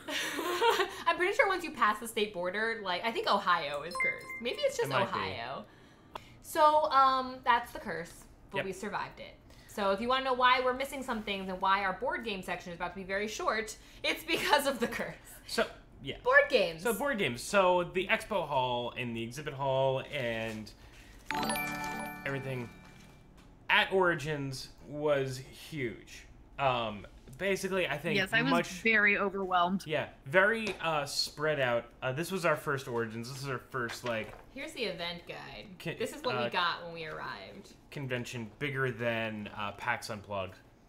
And it was bigger than PAX Unplugged. It looked bigger than PAX Unplugged, but everything was far more spread out than at PAX Unplugged, whereas, like, the aisles that you got to walk through at PAX Unplugged were about as wide as this table. There was significantly more space to accommodate a couple thousand more people. Yeah. At Origins, so that was cool. It didn't feel like very, very overwhelming. I do have both kidneys. Yes. But of course, there were, you know, tons of publishers and companies that sell accessories and board games and demoing new things, and we kind of had a list of things going into it of what like we wanted for our collection and things, and we'll talk about those in a second. But first, couple of things that we saw that we were like able to look at, to participate in demo, obtain and to demo. First, That's Not Lemonade. That's real. It was, yeah, that is a game that is on Kickstarter. It's only $10. It is a push your luck game. Think like Exploding Kittens, where you're drawing cards from a deck, and you each have like a little solo cup shot glass in front of you, and it's a 16 card deck. There's 8 lemonades, 2 double lemonades, 4 ice cubes, and 4 That's Not Lemonade cards. It's pee, guys. It's Let's pee. just call it what it is. It's yellow snow. Basically, you're just trying to draw cards and hope for a That's Not Lemonade. It's like Old card. Maid, where you're trying to get someone else to take it from your hand or something. No. If you draw it, you're out of the round. It's basically like Russian roulette with a deck of cards. Got it. So when it comes to your turn, you have to decide if you're going to take a hit or you're going to pass. Okay. So, so it's kind of like a little bit of a card counting game. Not that particularly interested in it, but only $15. $10. $10, even better. I pass it by and they showed it to me, and like the solo cups are actually like the solo cups. So even if you do buy it, you get like a set of 6 little solo shot cups. The solo Yeah, baby the ones? little shot glass. Like the one that we were shooting the chocolate sprinkles out of? Sure. I was shooting chocolate sprinkles when our friend brought us chocolate sprinkles from Sweden. Oh my god, Remember? those were awesome. Remember? That's what I was literally just taking shots of sprinkles. Those were awesome. Oh, I missed her. The other thing that we got to try, and we actually wound up buying, He was super into it. because we wind up doing board games and role-playing games on our channel. A couple people stopped us and said, hey, do you like role-playing games? We're like, sure. Do you want to try something out that takes like an hour? Sure, as long as it doesn't actually take like an hour. No, they're demoing it over there. So this is called Story Stacks. And the first thing that we compared it to, or that you compared it to, was Gloom. Mm-hmm. Where you're playing cards and telling a story. And the main fun of the game is in the storytelling. With like certain plot points that are written on the cards. But the object of Gloom is that you make your family that's in front of you miserable. It's a competitive game, and then you kill them off for negative points. Whereas this is a cooperative storytelling game, where there is one player who is the narrator or a GM, and there are certain plot points that narrator is privy to. The other characters choose their characters, and the setting that you're in can be completely random. For example, so your mission, you're a group of elves. I'm just reading from the side of the box. You're a group of elves that must rescue Santa and save Christmas Eve. The setting is the Titanic. Yes. Or your Tesla's Angels chasing Ben Franklin's evil time-traveling clone in the Old West. So, and then there's 3 plot point cards that you have to think, and on your turn, you're coming up with an action that you relay to the narrator, and then you draw chance cards. And the object is they go from 1 to 4. And you want to have a higher draw than the narrator, or else you will fail. But there are also some cards that say success or total success, which is basically an automatic pass or a crit success. But there's also a failure, which means you missed, Natural or one. a total failure, which both sides can draw. Yeah, which both sides can draw, and will change the story in some hilarious manner. So we played this for literally maybe like 15 minutes, and I was like, I don't know what show to put this on, but it is a very, very independent game. It is, in the box. Yeah, now it's in the box. Now the box is in the box. Boxception. Boxception, go on. So it's a very independent game. They are self-published. They are available on Amazon for $30. It's called Story Stacks. What's the name of the company that you're covering with your hand? Playground Zero. Playground Zero. Yeah, I thought it was really cool. It's basically like if they turned an RPG into Mad Libs, or if they turned Mad Libs into an RPG. That would kind of be this. Be sure to check it out. We will tag them in it when we think about playing it. Get to it. In the near future. So those were kind of like two of the games that we actually got our hands on. Yeah, that were I know brand that new. Western Legends was actually there, and I knew that Colossal Games was there, and I really wanted to try it, and it just slipped my mind. I knew Colossal was there. I forgot that it was Western Legends. Harumph. But the other games that we really, really wanted to purchase, because again, we didn't get an opportunity to do a lot of demoing. But, well, before we get to the games that we actually purchased, because that's not as interesting. I mean, it is, but the demoing, new games, Renegade has another game that came out, I believe, relatively recently, called Lucidity Six-Sided Nightmares. And that was our Sunday venture. That was the one that I had seen people talking about on Twitter a lot. I maybe also on Board Game Geek. But they were talking about it so much, and I saw the artwork. It was the artwork that drew me in. Yes. And just the prevalence of it. So I was like, oh, they're playing it at Origins. I want in. So we got in. It's a push your luck dice game where you are dreamers attempting to gain the most power in your dreams.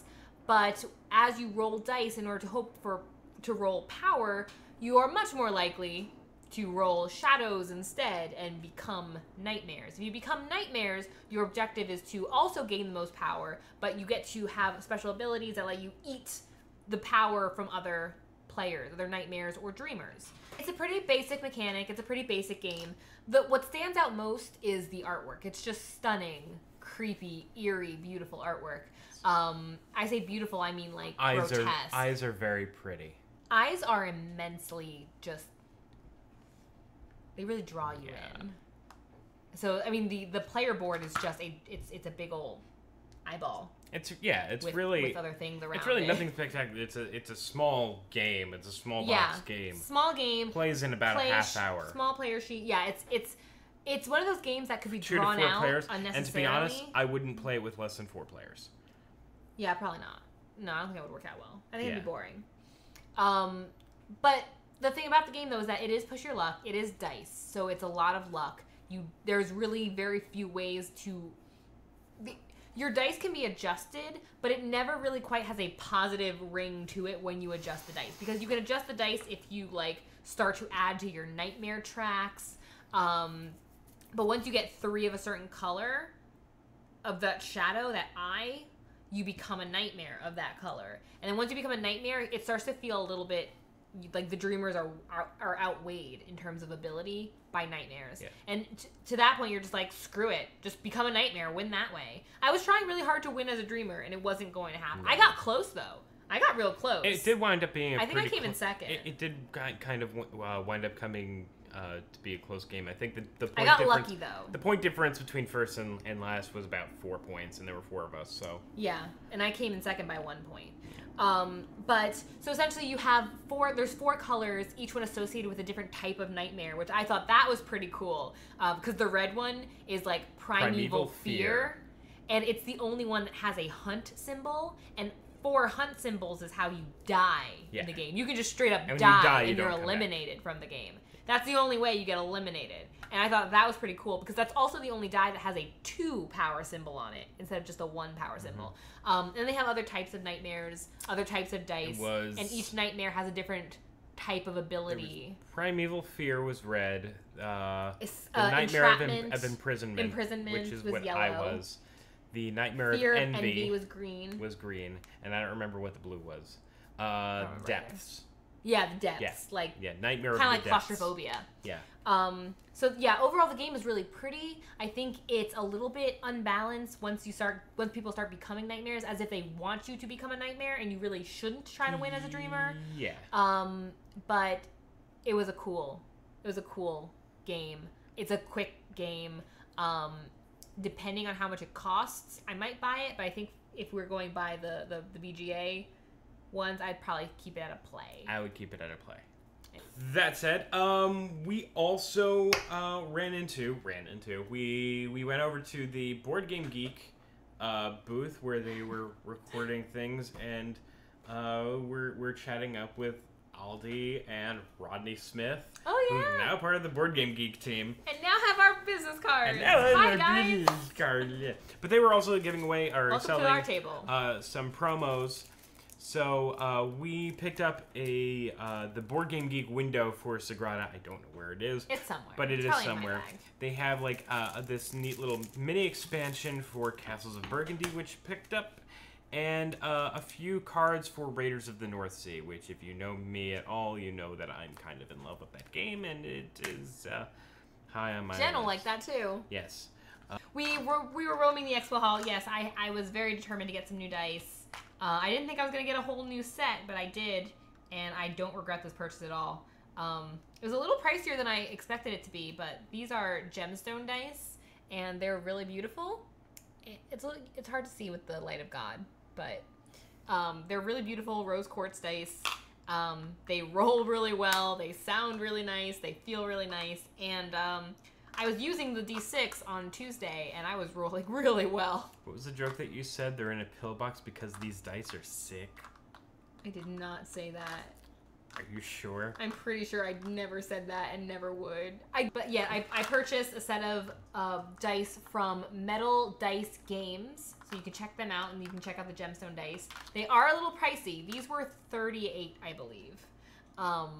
But this was on the lower end of their gemstone dice, and I really wanted it. I really, really wanted it.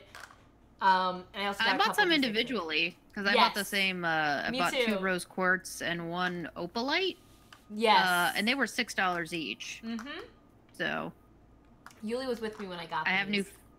I have new Fantasy Age dice. Although mine do not have the same magic as Melody's for some reason. DM magic, what can I say? I don't know. They were rolling really great when I was testing them, and then I used them last night, and they got cold feet or something. And anytime I actually needed to They make a realized roll, where they were. They realized what Yeah. they were dealing with. yeah. Yeah, I also picked up another set of dice, actually. These are plastic. I think Yuli needs to like look a YouTube tutorial of how to roll dice. Believe it or not, those are. I think I need to. No, I think I need to have an exorcism or something. No, but I mean Like- that's actually a thing. Dunk them in holy water. These are the others I got. Oh jeez.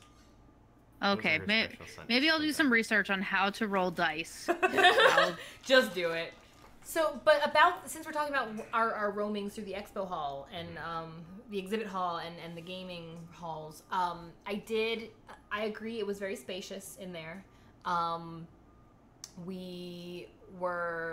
never really felt like I was going to be trampled by crowds of people, which was Right. nice. Yeah, that was nice. It was interesting. Except for at registration on day 1. Oh, lordy lord, yes, yeah. There are pros and cons to Origins, and I guess we can kind of lump that together. That's kind of at afterwards. every con. Yeah, but we could talk about our Yeah, absolutely. we'll talk Yeah, about but our we can overall go over that insight. at the end. Yeah, we'll talk about like our overall insight to Origins Sure. as newbies at the end. We can kind of end off with Sure. that. I did like the boardroom though. I think that was well worth the ribbon. Yes. To purchase the ribbon for it. I wish we didn't have to, but I think because you had to, it made it. Here's what it does, guys. Here's a little Econ 101 for you, real quick. Let me throw it down. So, setting a price on something determines what you believe to be its worth, right? You value this object at this price, and if people agree with that, they will purchase it, and if they don't, they will not. So they have $20 ribbons at Origins that allows you open access to certain areas. And they had a $20 boardroom ribbon. The boardroom being where all the board games are hanging out, and you can sign them out with your photo ID, and then you can play these games to your heart's content. So it was $20, and I did see some people complaining about that they thought it was a little pricey to go in and play some games. But, I mean, that's how the convention's going to make money. Which is a very valid argument, because every other convention... It's free. It's free.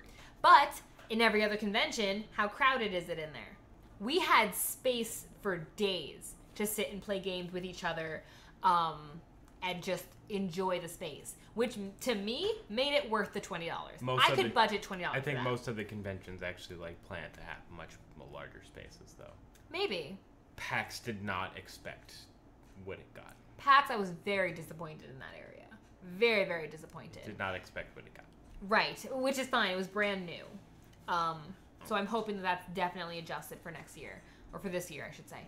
But I loved how much space we had. I loved that area, and I was a little upset that I was a little upset because we planned our days so full that we didn't get to go there until the evening, and then we were tired and wanted to go back to the hotel because I really wanted to hang out there and just play a bunch of games. Yeah. So that space was well thought out. Our goal was really to show you, more games.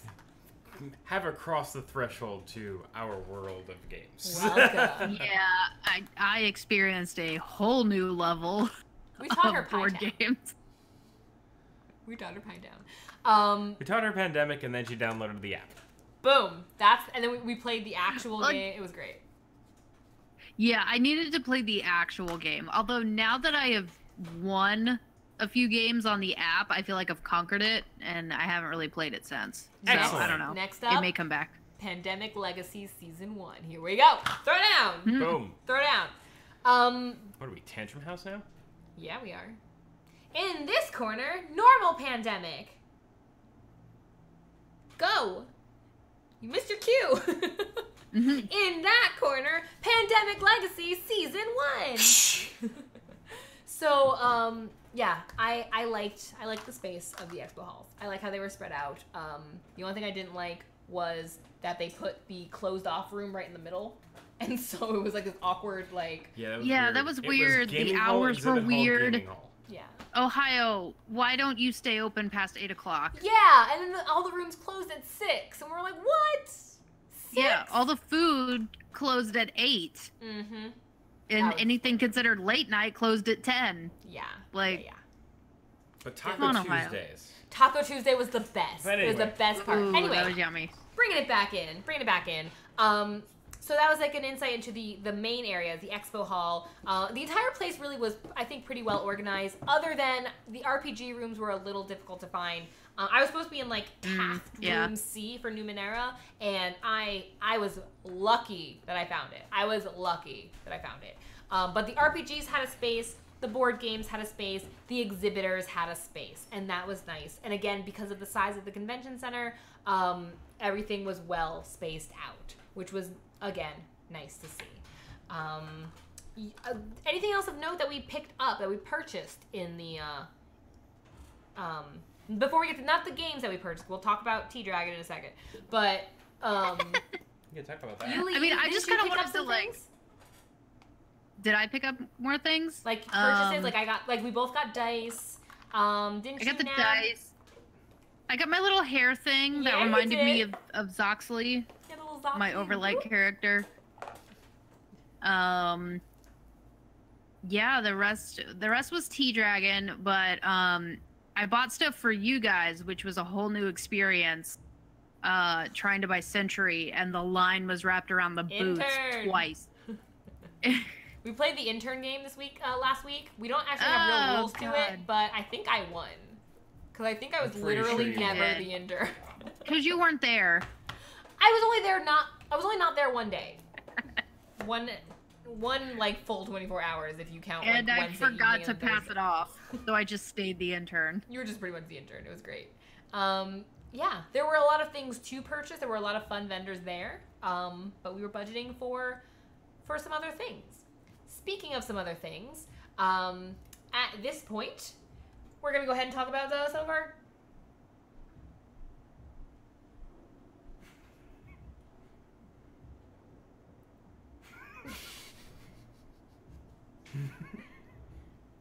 Hello?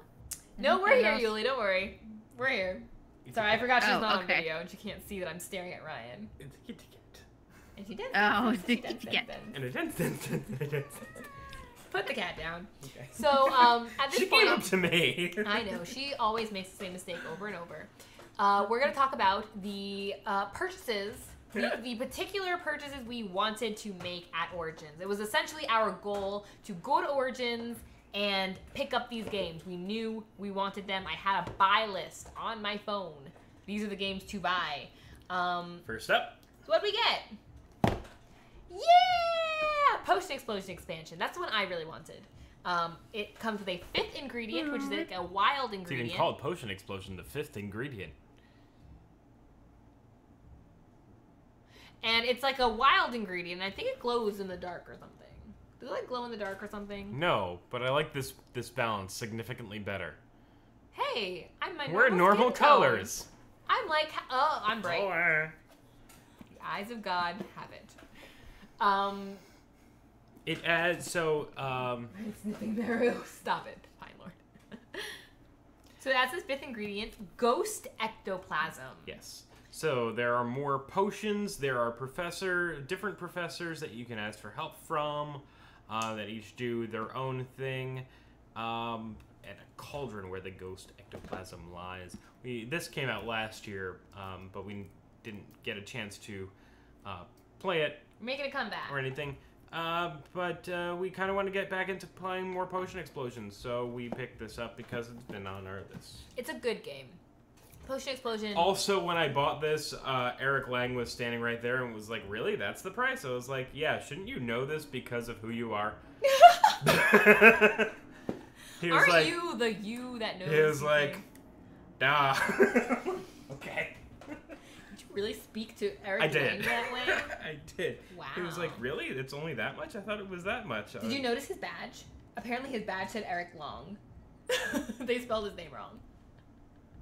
Not when I saw. It was spelled correctly? Oh, well, he originally got a badge that his name was spelled wrong, and that's very funny. Yeah, Potion Explosion is a really fun game. You are students taking your final exam in your potions class. You draw marbles, and if you draw a marble from the marble tray and it causes 2 others of the same color to touch, it causes an explosion, and you get those ingredients, those marbles. You get to put them onto your beaker in a certain order in order to complete your own potion. So this adds a wild 5th ingredient that acts as, I suppose, any ingredient. So wild generally means. New potions, new features like professors you can ask for help from, and that's pretty neat. I'm looking forward to playing it. Yep, me too.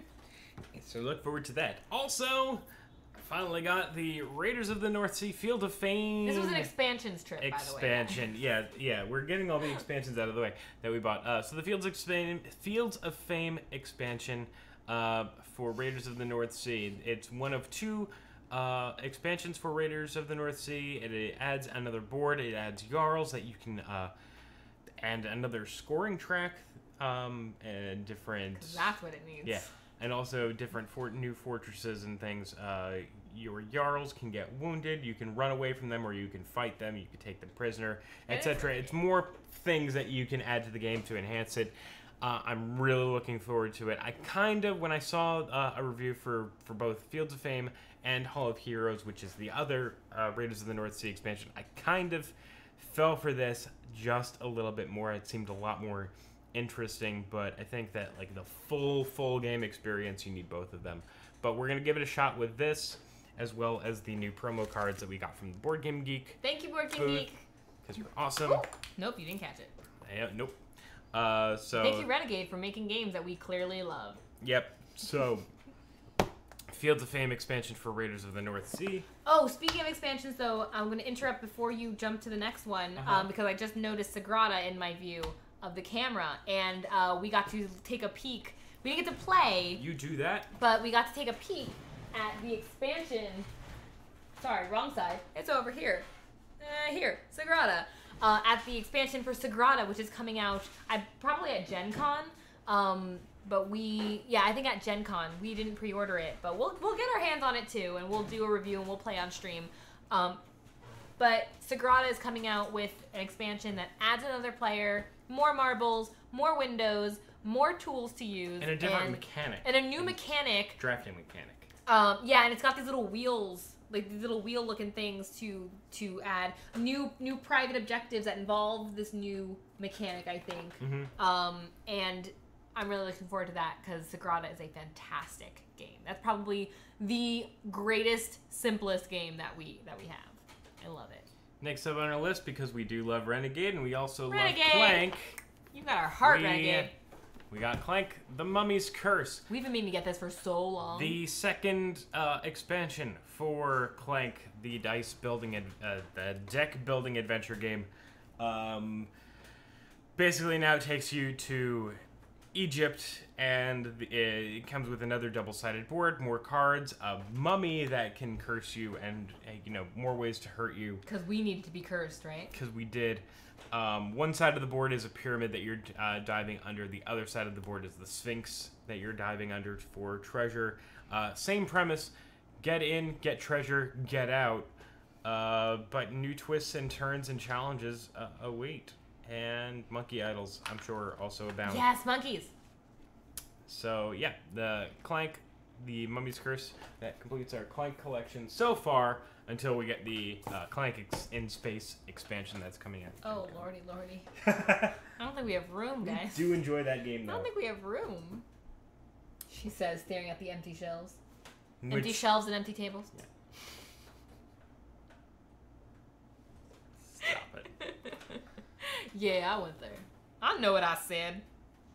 Up next, I bought this from the designer himself. What? You know who else bought something from the designer? We'll get to that in a minute. We got the Role Player Monsters and Minions. Menches. Monsters and Minions expansion. Apparently, I've been hearing nothing but awesome things about this. That it is the must-have expansion for Role Player, where Role Player is just, you're going through the game, drafting dice to create basically a D&D character. Monsters and Minions adds a boss battle at the end of it. Oh, yes! And you can also fight minions through the course of the game. There's also more dice to help that mitigation thing for the character sheet itself. You know what it reminds me of? What? The monsters and such. It makes me think of Kingsburg. How now you are fighting these creatures. I can see that. It makes me think of Kingsburg. The artwork, at least, yeah, I can probably see that. But yeah, you're still building a character. It's just that you're now trying to become also the strongest character, or the most well-equipped to fight a boss. I am the strongest. Whack, whack.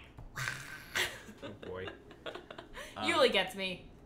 So I'm looking forward to playing this. So I'm actually really looking forward to playing this with Yuli, because she's on her RPG stream enough that she knows the character creation process, and I kind of want to dive in with the expansion with her. I think that'd be cool. I'm down. What do you say to that, Yuli? She's muted. Oh. Oh God, has she been gone this whole time? Oh God. She's like, I'm not needed. They don't need me for this part. But Yuli, we're going to talk about T-Dragon Society next, because it's another game that she actually got First of all, we got the last copy. This is a game I bought for her because I wasn't going to let her leave without it. We bought the last copy of the con exclusive cover with the varnish that makes it shiny and whatever. It wasn't necessary, but we got it because we could.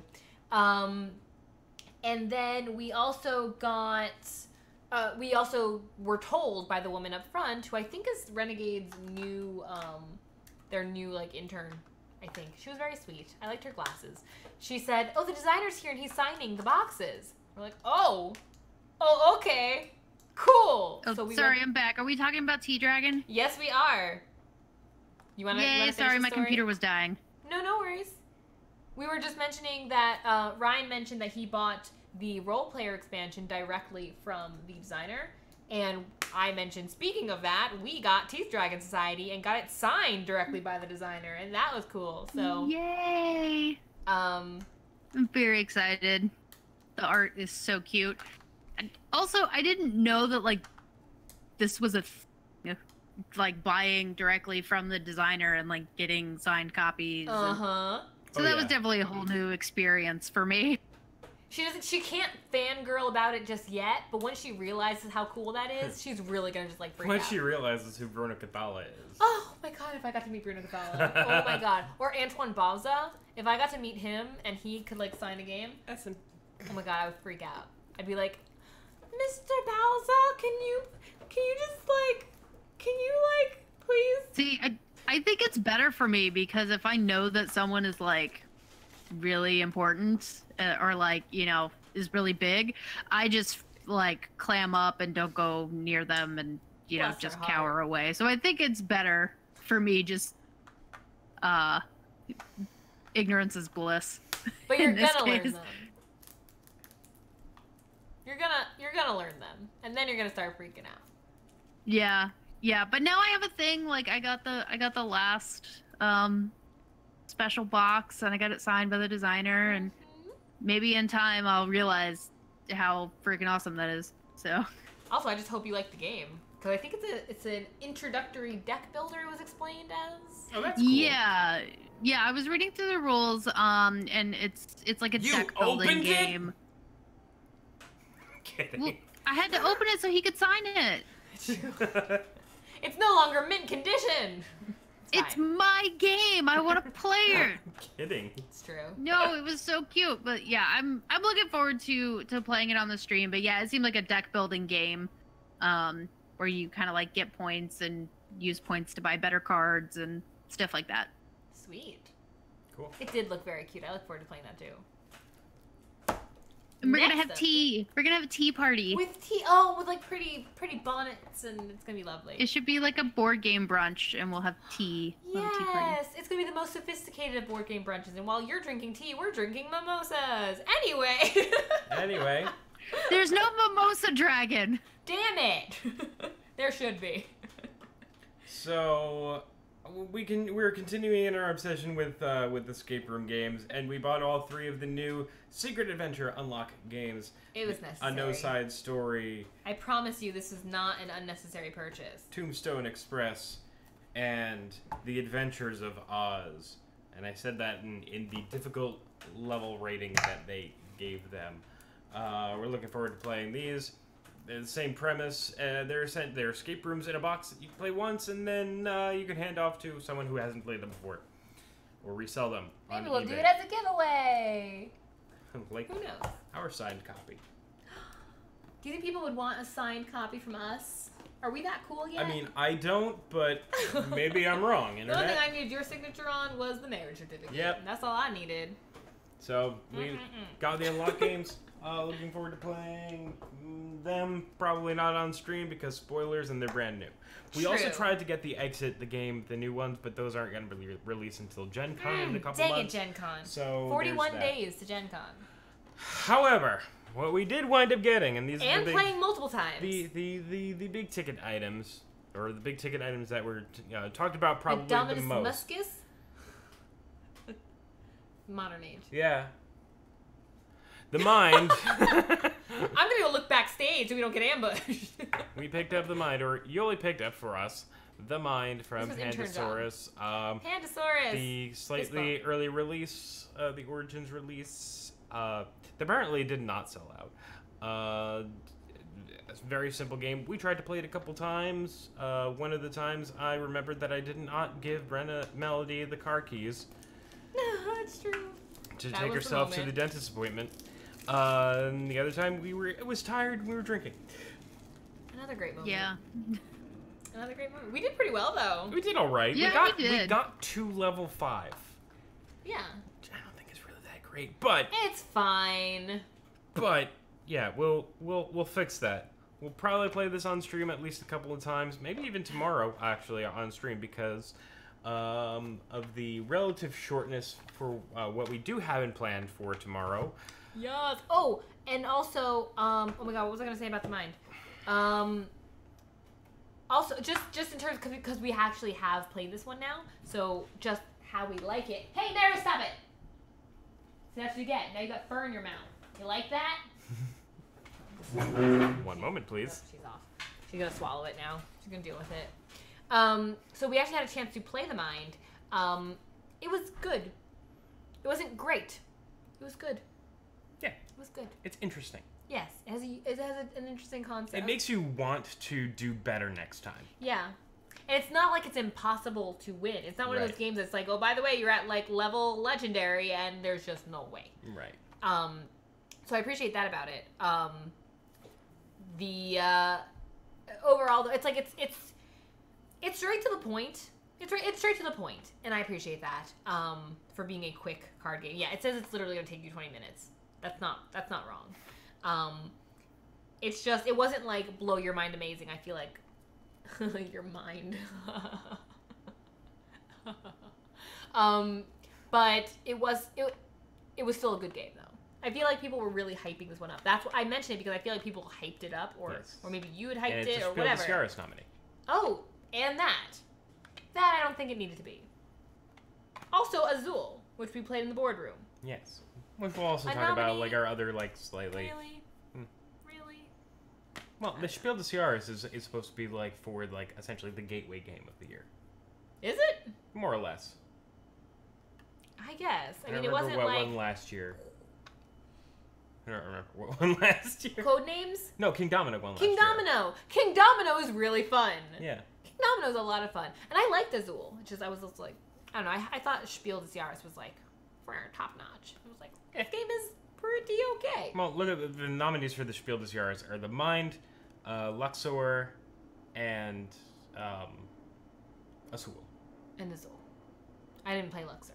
I'm glad. So okay, so we've gotten to play two out of the three Spiel nominees. That's pretty good. That's pretty good. I just wanted to mention that because I feel like this game got really hyped and it was not. And we saw what the third one was, and we're like, oh, that's Monopoly. Really? Well, it's really like race to the end. Roll and move. Draw card and move. Apparently Azul won one of the Origin Awards. Yeah. Oh yeah. You know what else won? Gloomhaven. So anyway, the big thing... We met some cool folks waiting online for that particular event. The big thing that we got, well, that Yuli got for us that we paid her back for because intern, is Century Eastern Wonders, the much anticipated and the playmat, the much anticipated sequel to Century Spice Road, the second in the trilogy. Is out. This is what we will be. Did you pack it? You didn't pack it yet. No. You're supposed to go side by side too. Oh yeah. We will be playing this tomorrow night. Absolutely. Hold on. That's happening. We don't have a game camera attached. I knew that. Ba-doop-boop. Actually, this might be the game camera. What are you doing? What are you don't Shoop. do things. Shoopity shoop. What are you doing? Shoop. What are you doing? Shoop. Guys, he's killing it. He's destroying our camera. Sorry, Oh God. I couldn't take it anymore. That's fair. Just 2 hours. Way too bright. Is this how they go? Yeah. Game 1 and Game 2. Next to each other, they make a nice little tableau. I like tableaus. So Century Eastern Wonders, rather than like you're trading spices to gain the victory points, you are moving a ship across the seas with goods and selling them for victory points, I believe is the basic premise. But we will show you that with the playmat tomorrow, which is a neoprene thing that kind of smells like fish. As it should, because we're selling things on ships. I already opened it, so I can show you. Oh wow, that's so bright. Super, super pretty. Super, super cool. And Ooh, oh lord, it does smell like fish. Why though? Because neoprene. Oh, God, put that thing away. Oops, I put the wrong game now. This is the game that we're talking about. So yeah, do you know anything more about Century Eastern Wonders? I feel like I don't know about the game itself. I don't know so much about the game itself. It's just that you can combine it with Century Spice Road to create another game all in itself. Why are you an ass? Because you like fish. I do like fish, but that's not real fish. That's like the Bean Boozled rotten fish. That's like that. Fair enough.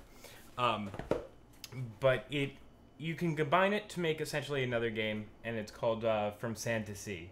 Happy Salmon. Oh no, yes, Sir Mittens knows that fishy taste well because he's getting those Bean Boozled all the time. Oh boy. All the time with the Bean Boozled. But you're moving your boat around these seas, and you're still, I think, rather than playing cards to trade cubes to get other cubes, you're going to certain areas of the board and laying down like kind of hut type things to do that, and then going to a port to get the victory points. So it's kind of like you're loading your ship up with these spices and then shipping them off. Neat. Okay. I think that's the general premise. It's, again, still a little bit abstract, kind of like Century. Spice Road. Century Spice Road. Now Oh god, we can't call them both Century. No. Now we have to be specific. Yeah. Dang. Century 2. Century 2, Electric Boogaloo.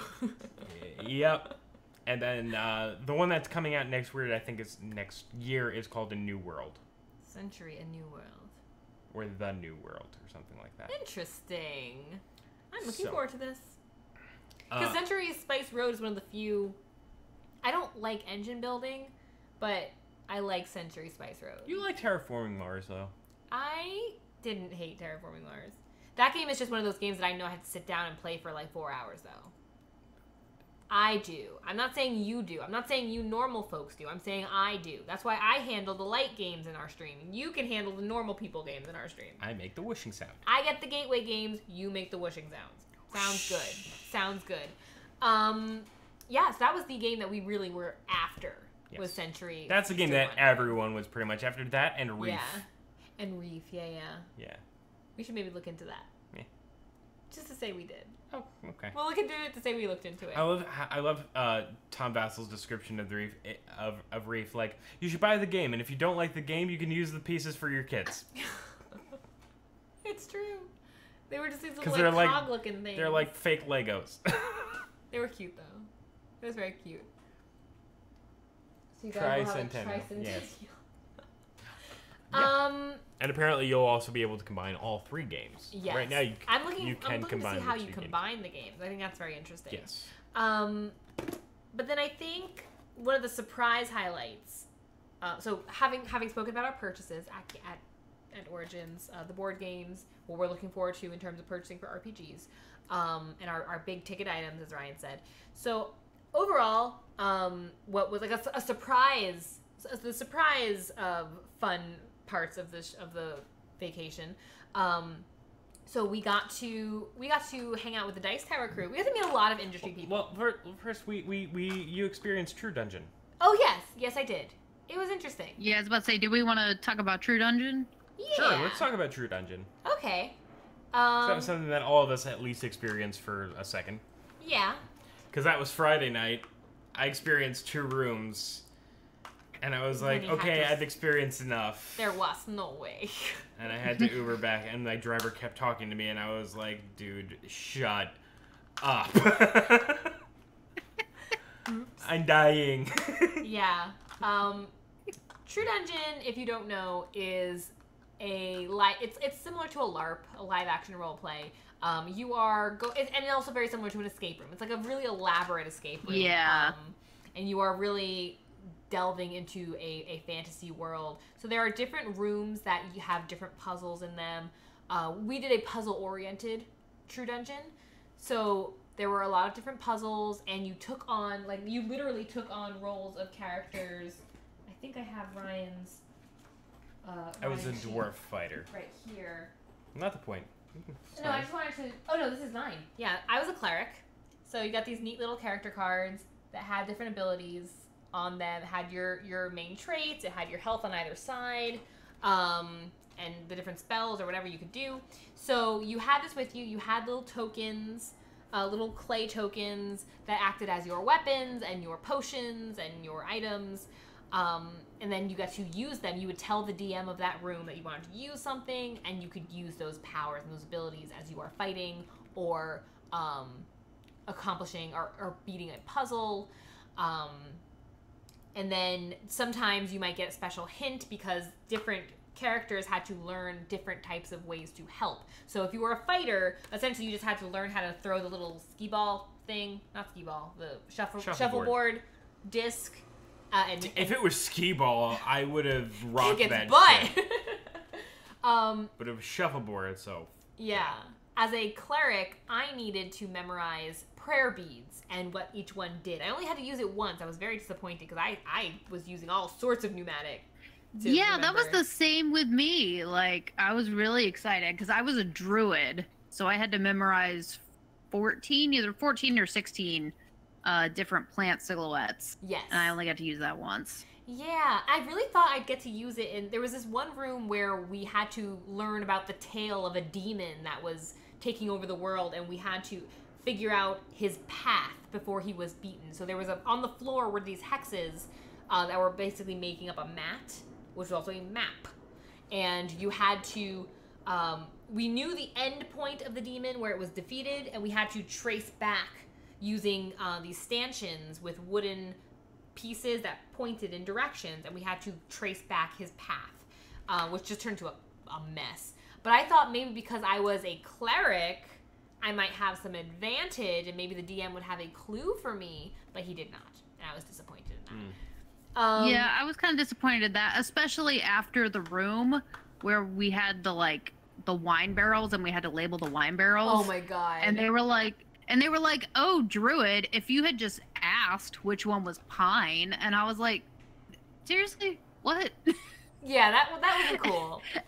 And then you as a cleric going up to the monk in the church, and you were like, hey, I'm a cleric, do I learn anything? And they're like, no, why would you ask that? That seems very arbitrary and unusual. We were just kind of like, what?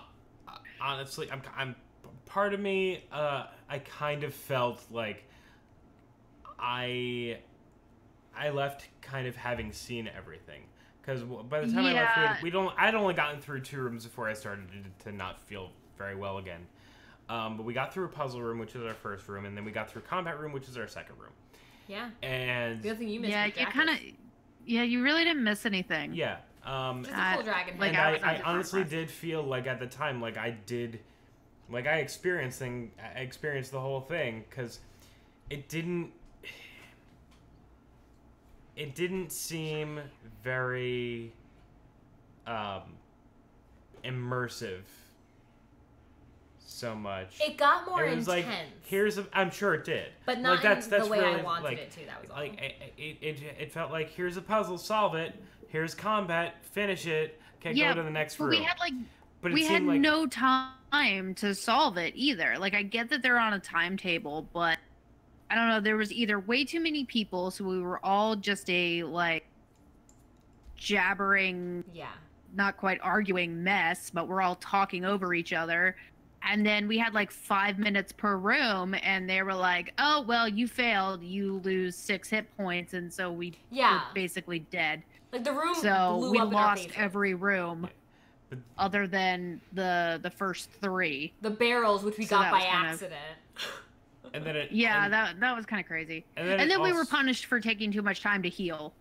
So and then it also seemed like the staff wasn't really into it that much. Like, that first combat room was like, here's a table of spiders, go ahead, attack.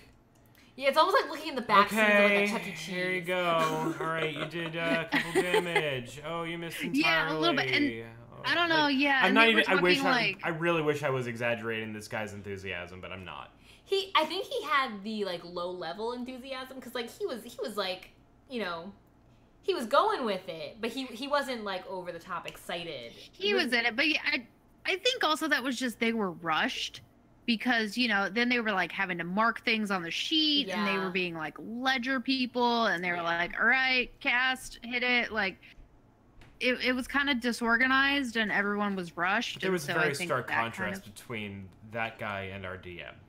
The main Yeah. the main DM, which he didn't come back after that. Well, yeah, he didn't come back. He didn't stick with us. We got Not- a different person per room. Yeah, So just that was kind of disjointed. yeah, it definitely felt disorganized, and I think what really just kind of like. I don't want to say I didn't have a good time. I experienced it, and Yes. I'm glad to have experienced Yeah. it. I would do it one more time just to do the combat room, the Yes. combat-oriented one. But what really kind of killed it for me was, with as few spoilers as possible, in case you'd like to do True Dungeon yourself. And I don't mean to dissuade you from participating and trying it. But what really kind of killed it for me a little bit was that very last room we were in. Where one, it felt like the puzzle wasn't working, and if it doesn't work, I figured out why we had to sign those waivers about serious bodily harm, because there were these really, really stiff, really rough prop pieces that were meant to mimic stones, and it mimicked stone really well. But what we had to do, she jokingly was saying, obviously you're looking for the waystones, right? That's the point of the puzzle. And so obviously if you get to the end, you find the waystones. Well, good for us, you find the waystones. But in order to make them work, she was like jokingly like, oh, they dance for you, but they're stupid and they don't know how to dance, and you have to kind of like knock some sense into them. You literally had to knock sense into them. You had to physically punch these things. I won't say why, but you had to physically punch these things. So first off, it hurt a lot to punch But it. then they came unplugged. Then they broke. And they, like, literally Before they fell even apart. broke, I was pretty sure they weren't really working well, because if you punched it, something would happen, and I noticed the Yeah. thing wasn't happening, so I had to hit it again, and occasionally a third time, and my pinky and my ring finger and this whole side of my hand was in such pain. Strudel, thank you so much for the 5-month resub. Thank you, thank you. Woohoo. You are a darling. You're fantastic. Guys, Strudel's fantastic. But yeah, Hi. I don't know, the production level was not up to my standards. Now I know I'm a crazy cosplayer, Crazy cosplayer over here. so my standards are very high, but I also paid you $50+ Yeah. for this experience. And I didn't want to punch a And- stone and have it not work. and the one for Yeah, I was next like- year is like is more money with more animatronic type things. Ooh, Honestly, more Dracus head. If I'm The going to do dragon's it head again, was cool. That was It that was pretty very cool, well and when it came done. out, everyone turned to look. It was one of those moments. If- Yeah, I'm going- we were all very kind of startled at that.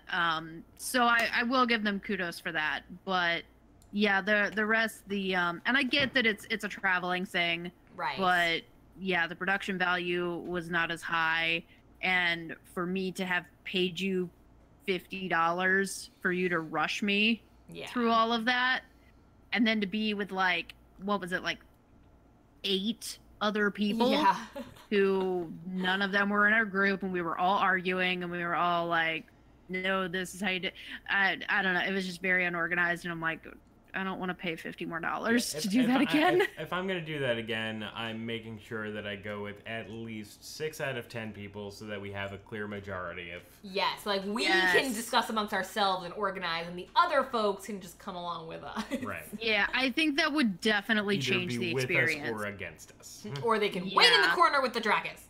Yeah, whereas there were a bunch of us that were just like 2, maybe 3 people who Yeah. knew each other, so Otherwise we it- were all just a bunch of strangers kind of Yeah. like Yeah. forced into this room together. Yeah, and it wasn't like mingle with each other. It was No, it was like, do work now. Figure out a Yeah, really it was like, do difficult this right puzzle. now.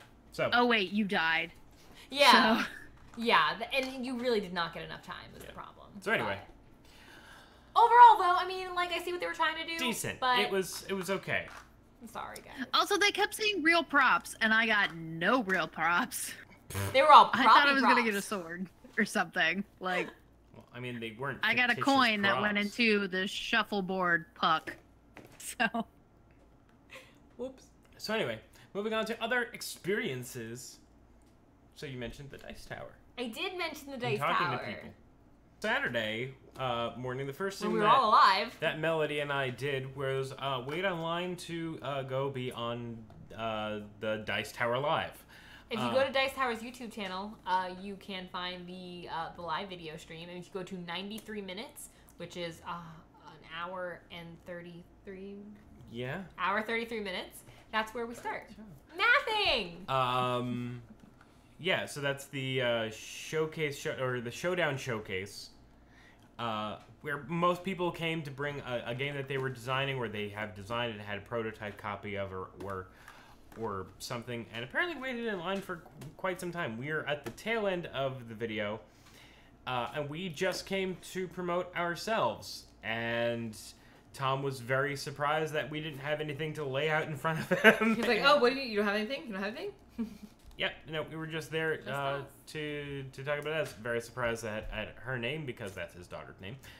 But yeah, so we plugged ourselves, and the person who was kind of managing the line was Chaz Marler, who is who also works with them kind of as like a flow kind of person in their booth and for some of their events. And he saw that we were a Twitch channel, and he was chatting us up, and we were chatting him up, and we wound up running into him later in the day and talked to him about potentially collaborating and other things, and how he kind of wants to incorporate Twitch into his realm of it's the way content to go, creating. Honestly. At this point, it's the way to go. So basically, we got to talk with Chaz Marler, and that was really, really cool. And he's a really, really nice he's guy. so adorable. He's such a dork, but he's so cool. He's adorable. He's adorkable. He's amazing. Oh my. Uh-oh. Somebody else agrees. And And if he's watching us right now, you're awesome. You're absolutely we appreciate awesome, all and that we you do and all who appreciate you everything. are. Yes.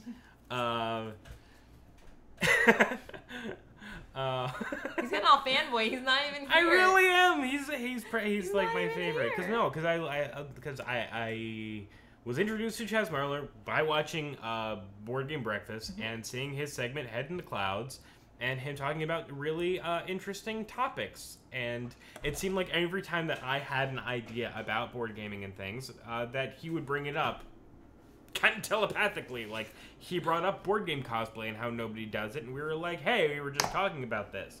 We were talking about, hey, what about the history of board games? And he had this entire, like, weeks-long series of board games throughout history, and I'm like, okay, I guess that's that.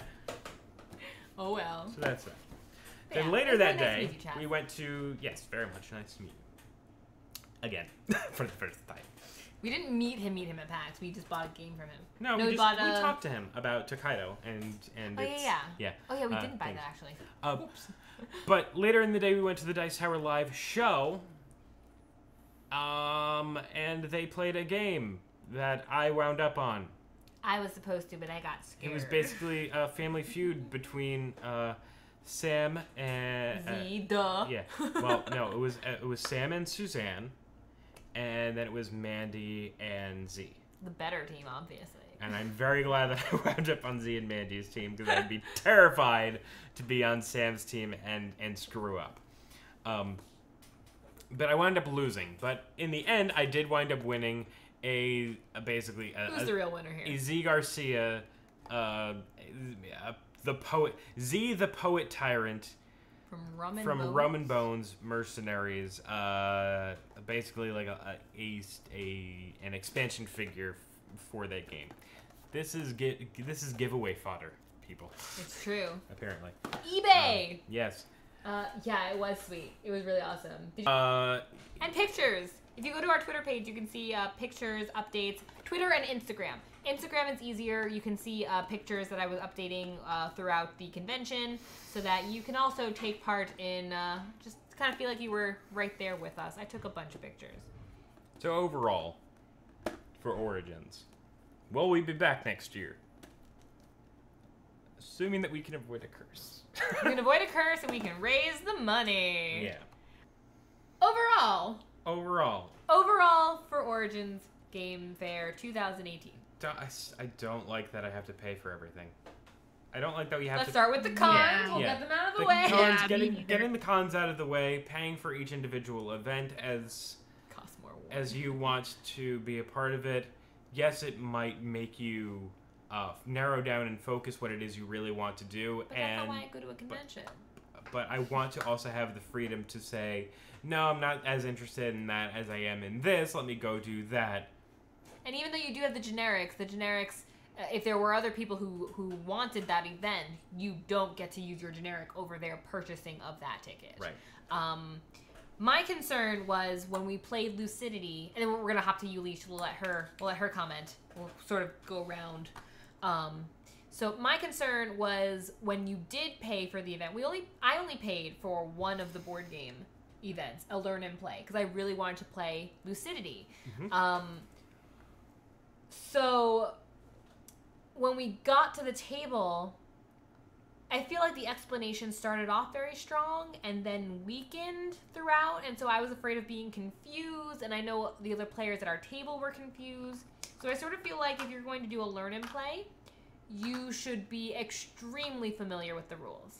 And I sort of felt like If this you're learn and not play... the designer. I sort of felt like this learn and play was more like, we're gonna kind of go through this together. And he did have a strong gist of the rules, but there was a lot of, he had to leave the table to go ask a question, and so we were stopping him for questions every couple minutes, which I guess is fine if you're learning a game for the first time, but I wanted to feel like he was more confident in his answers. I don't mean to say that like that's a knock to this man. He was really nice and he was really good about answering our questions. I just, if I'm going to pay for each event, I want to know that I'm going to really get the full experience of it. The best possible experience. Yeah, because I'm paying. Yeah. That's also kind of why I was like, my opinion of Overlight seemed a little like we were playing with not the most experienced GM. She seemed to have a pretty good handle. A At least good she was handle. working with us a when we new were moving system around. and a new world. I can give leniency, but yeah, it was Yuli, one part, your overall impression and one part that stands out to you. One of your I guess cons of the con, because we're currently doing an open-faced con sandwich. Yeah.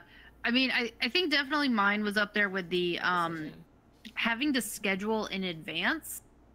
Because not only did you have to pay, which really hit me hard because I did all the workshops You did so many. for cosplay things like bow making and mold making and resin casting and all this stuff, which was really great and really, really fun. But as opposed to the $2 or $3 it was to play an RPG, I was paying like $40-50 per thing, and that added up.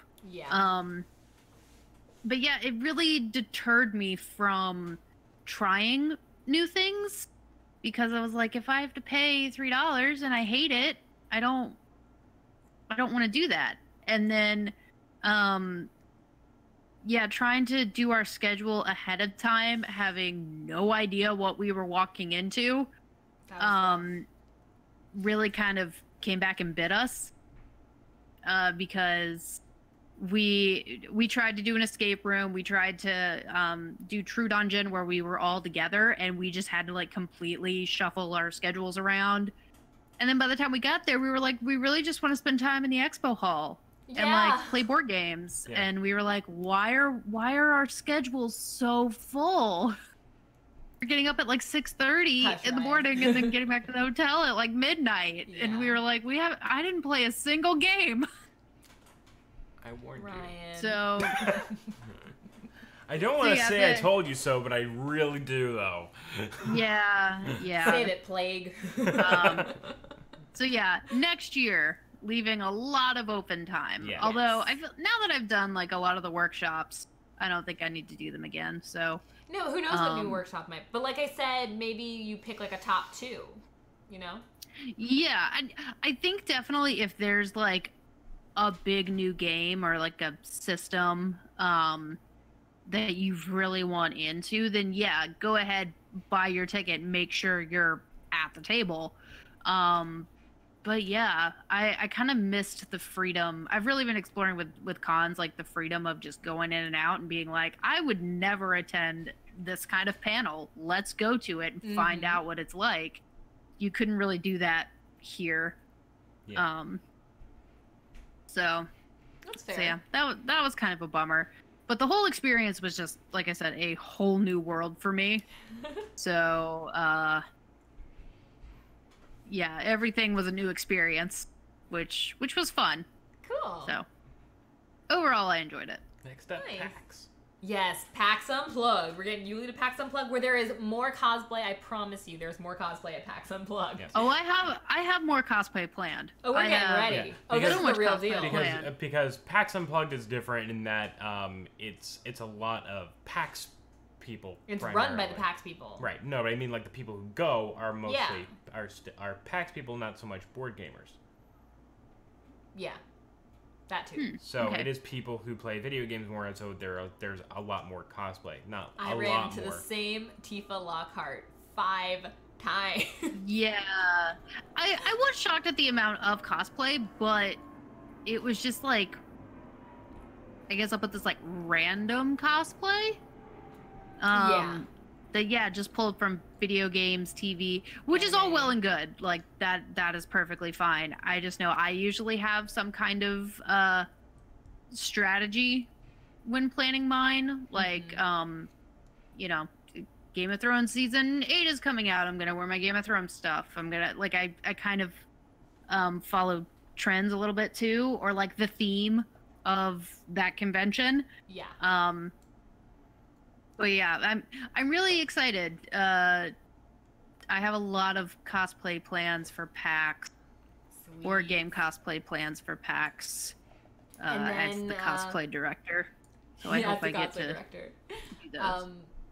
And then Turtle Mesh Yeah, our- asked any thoughts on Gen Con versus Origins. We've not gone to Gen Con, so we cannot actually compare it except based on Except that other we know people's that word. Gen Con is basically like the place to get the most of the new releases for, the fall in America. So we'll have to get there one day. Yeah. So help send us to Gen Con so we can answer that question. Yeah. But it's also like 3.5 times bigger than Origins. Which is intimidating. Which is rather intimidating and crowded and probably, nerd smelly. Ooh, hug your soap, friends. Hug your Uh, soap. But and it's also in August, so that's so true. Isn't it like right around in my the birthday? Midwest. It's Maybe for weird. my birthday, we'll go to Gen Con. But we talked about cons of Origins. Shall we talk about a particular favorite moment or a favorite aspect of Origins? Something that we really enjoyed, if we have one of those? I love the openness of the designers of the board games to like be in their booths at kind of any given time and be completely willing to talk to fans that do recognize them, fans that don't recognize them, be talking about the games that they have designed, to sign copies of games should they be willing and able to do that. And I think it's really cool. Also, that smaller designers or smaller publishing groups very, very eager to get their games out into the world, into the hands of reviewers. They're like and, little and children, things. just like... Like that line that was in front of the Dice Tower. I think that was very, very gracious and very nice That was. of Tom to put that out there, because it not only helped them, but it helped us, put our Yeah. face on the Dice Tower network. Dude, no lie. Like, I don't always know the numbers, but we left here. We left New Jersey and we came back to New Jersey with 10 new followers on Twitch in a matter of 2 days and a subscriber. Yeah. And we Which got, is I think, 8 subscribers on YouTube. And I took a picture of the comments as I was watching our segment of the video, and like there was one person who was like, Tom looks really bored while we were talking. I'm like, that's fair. That's legit. He wasn't expecting this. I don't think he knew how to respond. And that's totally fine. This was something that certainly makes us stand out in that we were the only ones who didn't have a game, it appeared. But there were other people who were saying surprisingly kind things. They were like, oh, those two are adorable. Oh, they should be on the Dice Tower network. But it was really... but it was like these surprisingly nice thoughts. So, and that would never have happened if they didn't decide like, hey, we're gonna try this thing. And I hope that he does it again. And I hope it wasn't too overwhelming for him having to sit there for 2 hours to talk to people. So Tom, if you do hear this, I do hope that you will consider doing that again because that was really nice. And again, thank you for welcoming us to your table. Yeah. Sorry.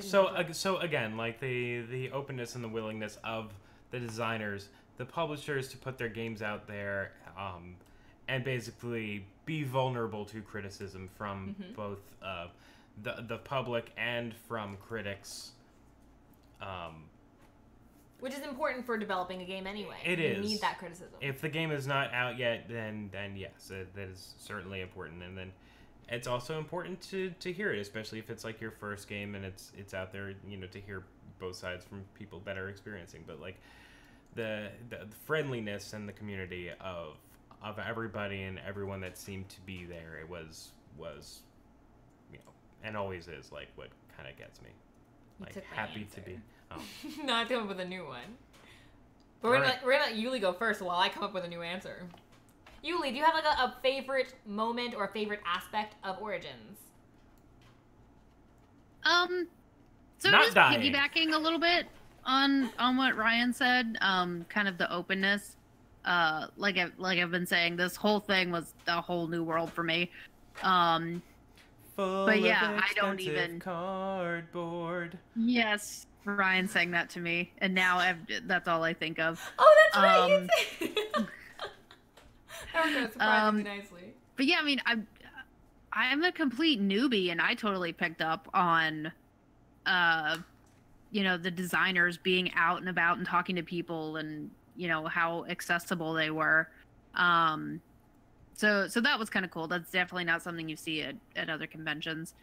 But I think I liked how much new stuff I learned, and how like I said, I took all these workshops and everything that I took because I was like, ooh, it's the cosplay track. None of them were from a cosplay perspective.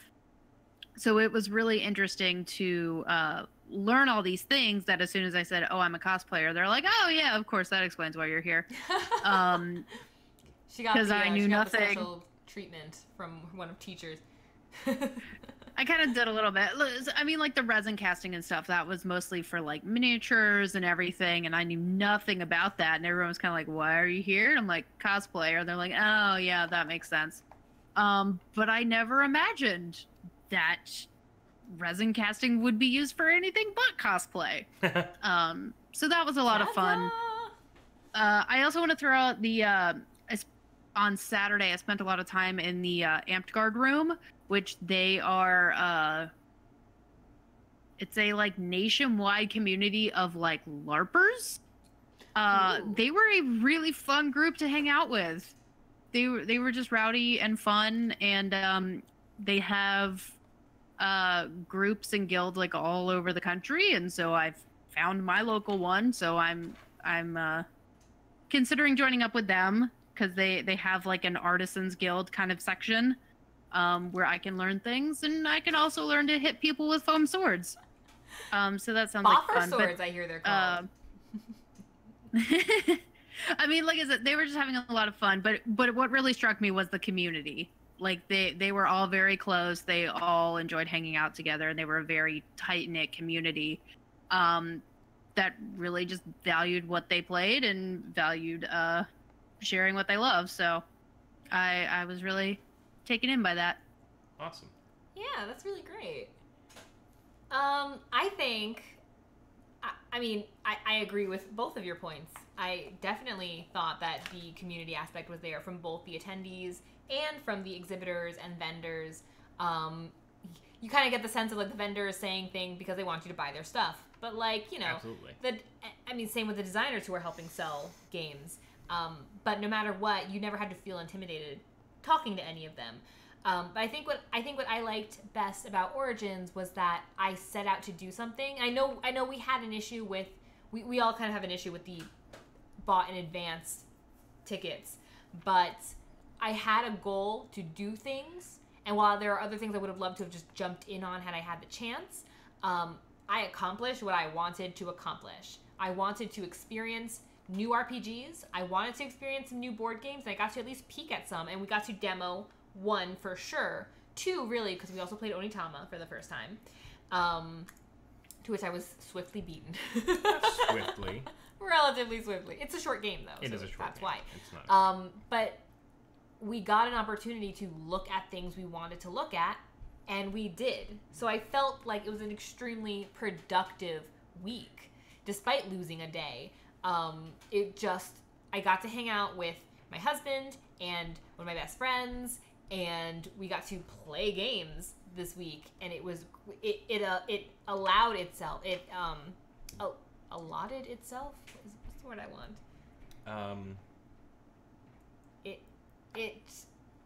It was available for me to do these things. I could play the games I wanted. I could play the RPGs I wanted, and I got to experience those. And I got some cool stuff out of it. So now I have new ideas. I got to see other DMs and how they play. So I'm learning now from that as well. There are other board games I'm looking forward to playing. I'm really excited about pretty much everything that we took home. I'm excited about. And it was just despite the snafus with registration and, again, the paying in advance for things and missing out, I think overall they put on a good convention. The community really is what made it really great. Yeah. And even the people who were working it was kind of like, they didn't make it difficult for us. They tried to help. They couldn't help us with the Renegade situation, but they tried. So, thank you for that.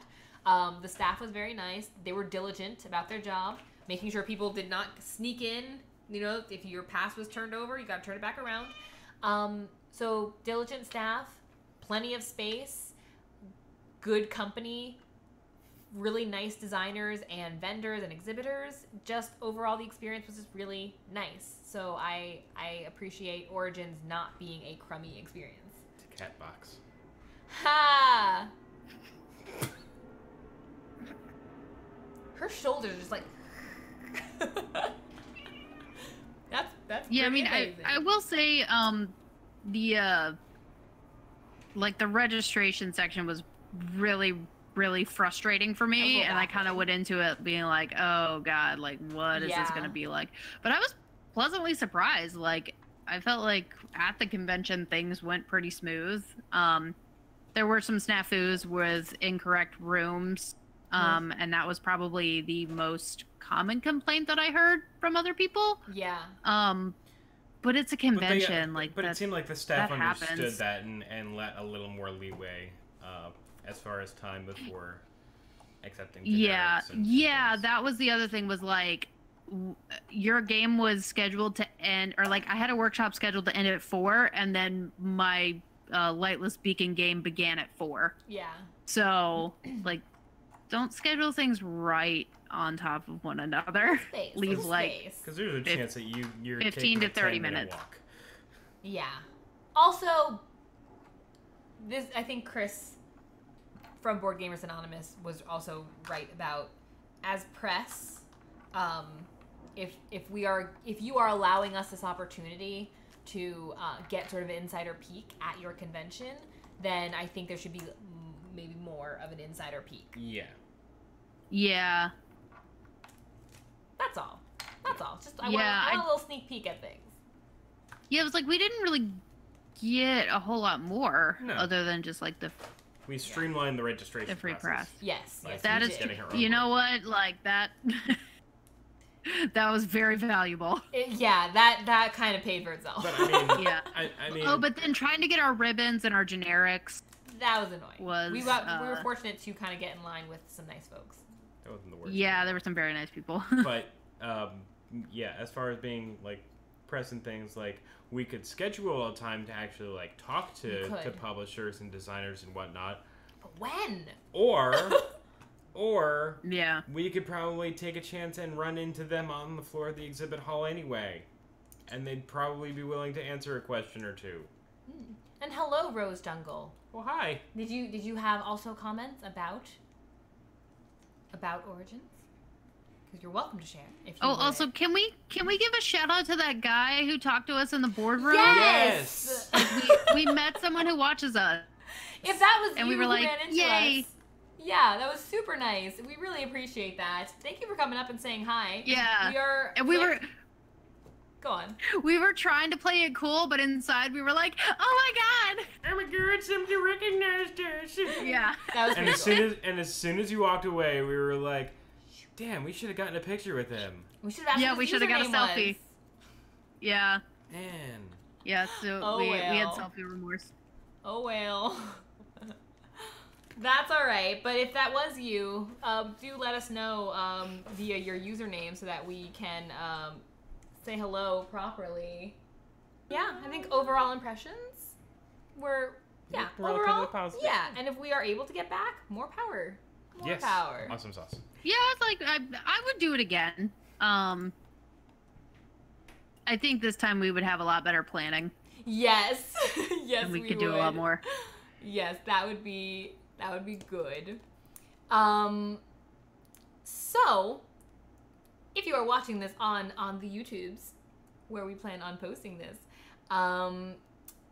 thank you so much for watching our video. We really appreciate you guys hanging out with us. I hope you got Yay. some insight into Origins if you have never been there, as we are also newbies to Origins Game Fair. So we were just giving our impressions as we could. Thank you so much for that follow. Welcome to the table. So if you have any additional comments you'd like to share, you are more than welcome to share them on the video. We'd love to see them, and we can comment and respond as best as we can, as quickly as we can. We do have a move coming up, though, so if we are a little slow to respond, we do apologize. But I will be doing my best to keep an eye out for that. Do let us know what your experiences are. If you have any ways to fix some of the things that we found to be some issues, throw them down. And let us know what other things you enjoyed about Origins if you went, or any other conventions you might compare it to. So that Or how we can cover it better. Like, how can we come? Yeah, what more can we do? What more can we show you for Origins? like other than us being like really sick, oh God, and yeah. not being able to. Sans things. tooth. Yeah. Yep. Can we also petition Columbus, Ohio, to just stay open later, Stay open during like an convention actual weekends. city? Right. Always, just stay open. Is this the right? Yeah. Yay. It should So- not. It should not be like 10:01 and me be like, oh no, there's Everything nothing shuts open. down. I guess I won't eat till the morning. Like, We'll get some Hot Pockets from the grocery store. yeah. So thank you guys so much for hanging out with us. Yuli, thank you for hopping on Discord and chatting with us, because it's always nice to spend time with you. We will see you guys Tomorrow. Yes. We'll see you guys tomorrow for Thump Day Game Night. If you're watching this on YouTube, you're probably going to see a video of Thump Day Game Night games post-Origin, so that's going to be exciting. We appreciate everybody hanging out. Thank you for the follows, the subs, the resubs. That's amazing. And your cheers. It's all very, very kind. And again, we do this stream as a labor of love and from our own pockets. So, before you close it, we'll do a sign off, and then we're gonna do a little raid. Oops, Okay. meta. So yes, this was our recap from Origins 2018 as press from the whole card. We had a great time. If you didn't watch the video, you should go back and watch the whole video. The whole video. I just wanted to say that. Yep. I just wanted to say it. So until we see you guys next, thank you guys so much for watching. And now go play.